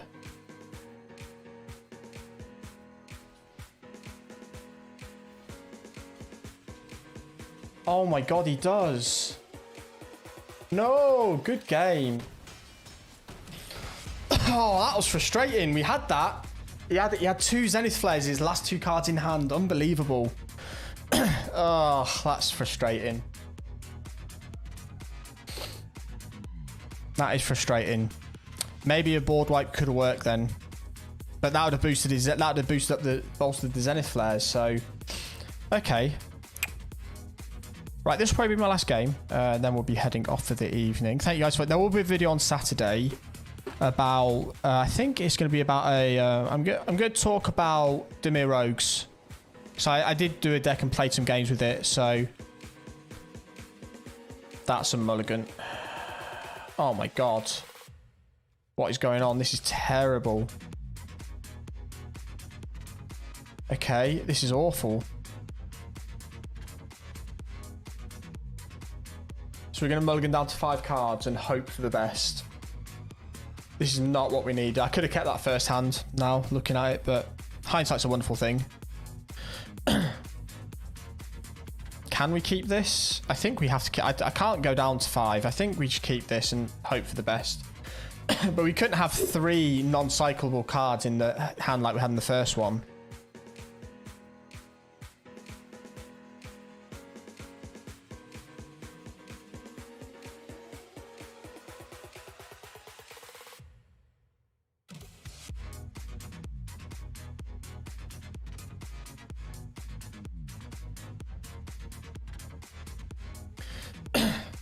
Are you there, opponent?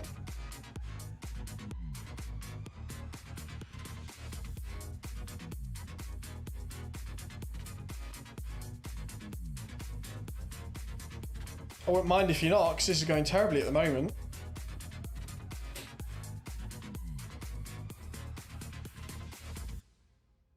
I think I have to mulligan this again, don't I? Even if I go down to 5 cards, I've just got hope. Because I'll be cycling through my cards, hopefully I should be okay. I honestly wouldn't mind this timing out, because this isn't a great situation to be in. I am a man without shame.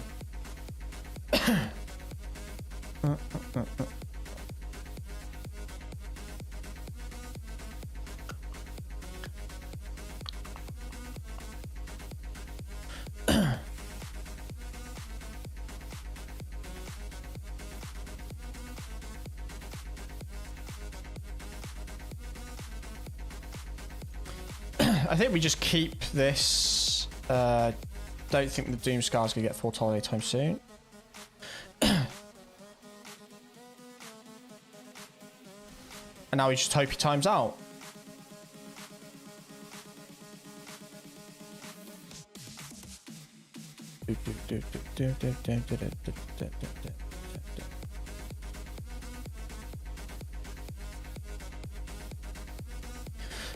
Well, it's a good game, Gazman54. Top bloke.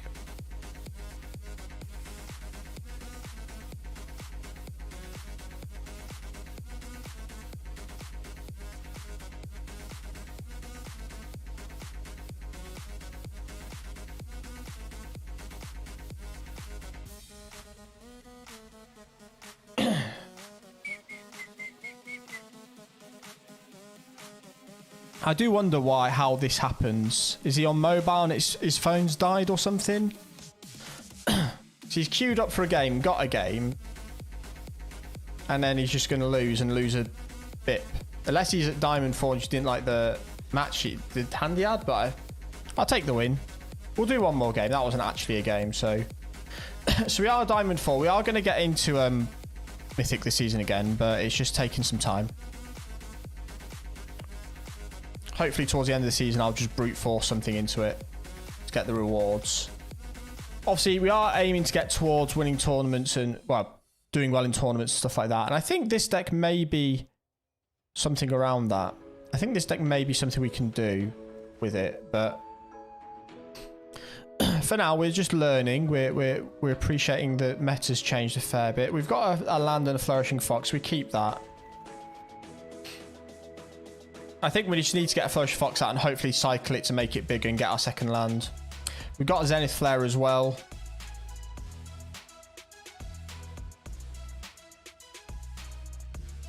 It's certainly a very different way of playing Magic. I think people see this as cycle to Zenith Flare and win, but it leaves you with quite a few weird choices. When do you have to go wide? When do you have to stay narrow? That's nice. Another white. Let's cycle. Nice. Nice. Haven't got the... We've got a blue source, not the red source, so that's not great. These are both white blacks, so it doesn't overly matter. I ain't got any creatures, pal.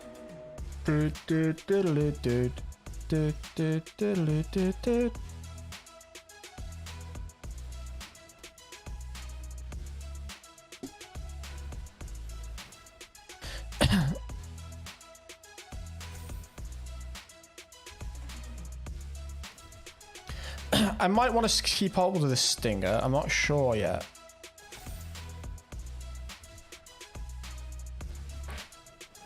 He's absolutely going to have to block with his Valky this turn at least. We must be due a land drop soon.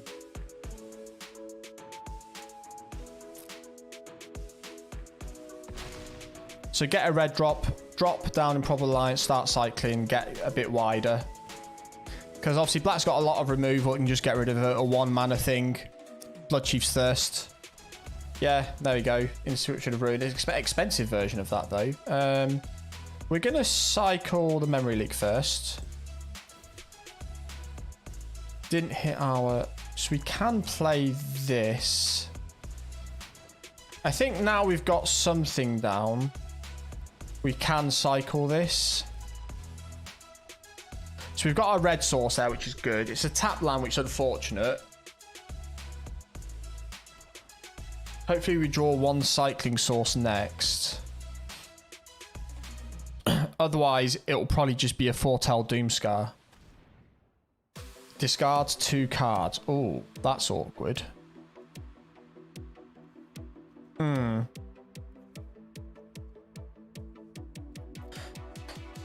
That is unfortunate. A second Zenith Flare. Oh, but we don't have the red source. That's bad. Oh, that's a bad turn. I should have kept the red source for the Zenith Flare. That's a very poor choice. If he's got another one of those, we're in trouble. Oh, that's painful. Wow. Okay. This is bad. But we're still doing damage to him, and we've got Doomscar in case something happens. Okay, Solemn Simulacrum. That's fine. Oh my god, we're not hitting any of our cycle sources. Let's take a Fox, get something on the field. I'll attack with that, and if he blocks, that's fine. If not, he does damage. I'm happy with that.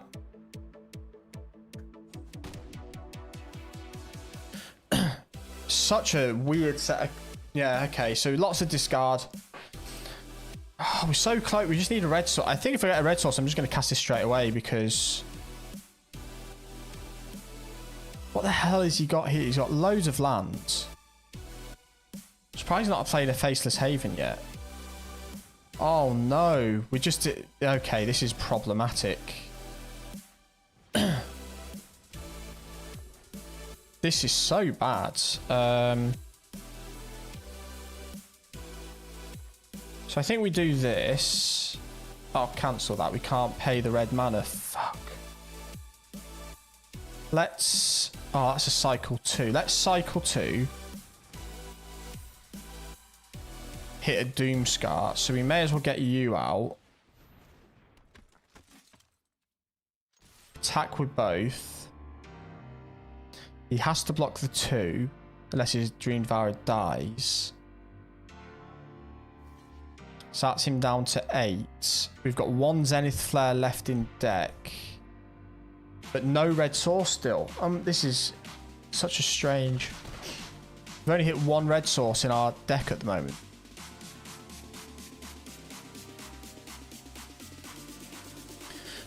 Ideally, I'd have more Triomes. I understand that I could do with like Ketria Triumph. Okay. That's unfortunate.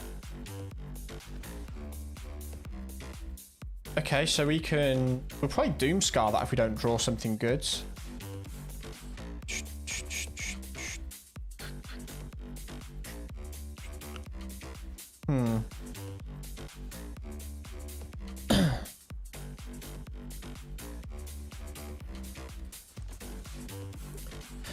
May as well foretell a second Doomscar. I'm not sure what good that's going to do for us, but I don't know how... Most of our deck is cycling cards. I don't know how we're not hitting them.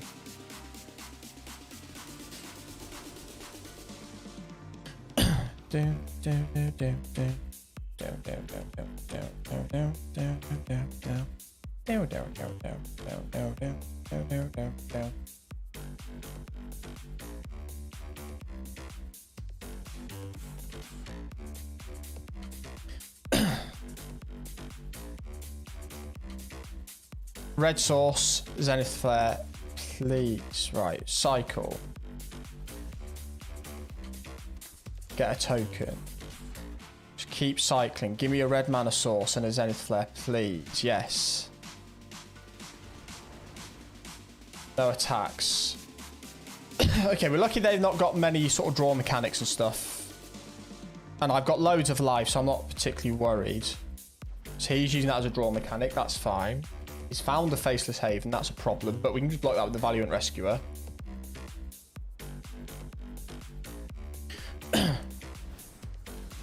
So he's got things that give him mana. Okay, so his cards are out on the table. I can take 4 damage here if he wants. That's really unfortunate.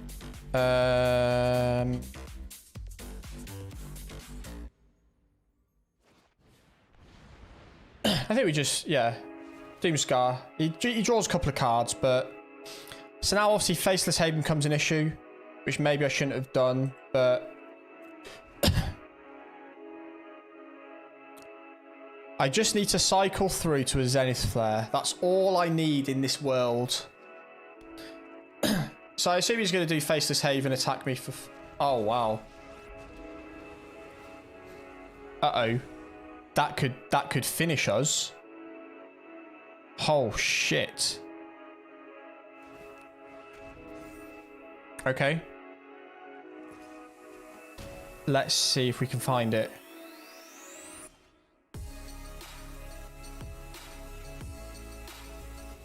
Please. No, you son of a bitch. So in 2 turns, we are doomed.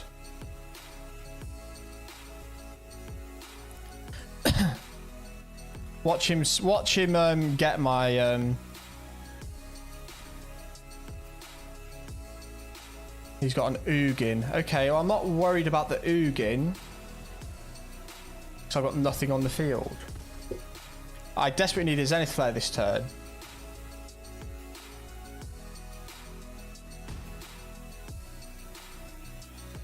Come on, give it me, give it me.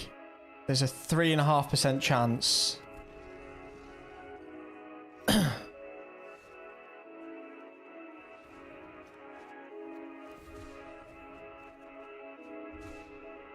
Red, red, white, white. Come on. No. Fuck. That's a GG. Oh, he was exiled my graveyard and that's it. Oh, that's annoying. So we're like a 33% win rate, so not great, but again, I'm still learning how to play. The mirror matchup, you go wide. Still not quite sure how you handle mono red and stuff like that. So one thing, let's take a look at the deck. So we're running Lurrus as our companion purely because he fits the remit. But I'm wondering, are there creatures that would help us?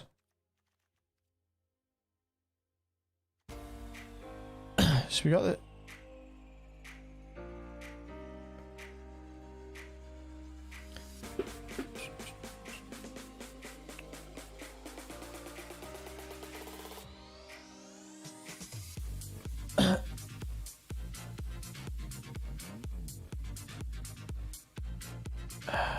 Whenever you cycle a card, you may pay 2.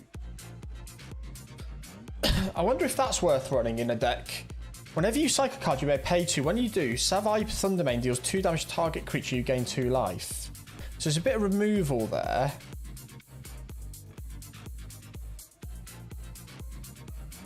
Okay, well, we're going to end the stream here. Thank you guys for watching tonight. Hope you've learned something. The draft went terribly, but we've generally done okay. Let me just... Is it not a creature? I'm sure there was a red card that would do something what I needed. That involved cycling. Sure there's something that...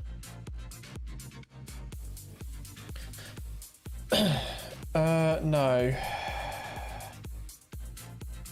But I'm going to look up anyway. So thank you guys for watching. I'm going to finish stream here. Interested run with the cycling deck. I'm going to definitely work with it. I think that's my route to doing well. It's a good budget deck, and when it works really well. We need answers against Graveyard Hate. But apart from that, we should be okay. So thank you guys for watching. I will see you guys later. Thank you for watching.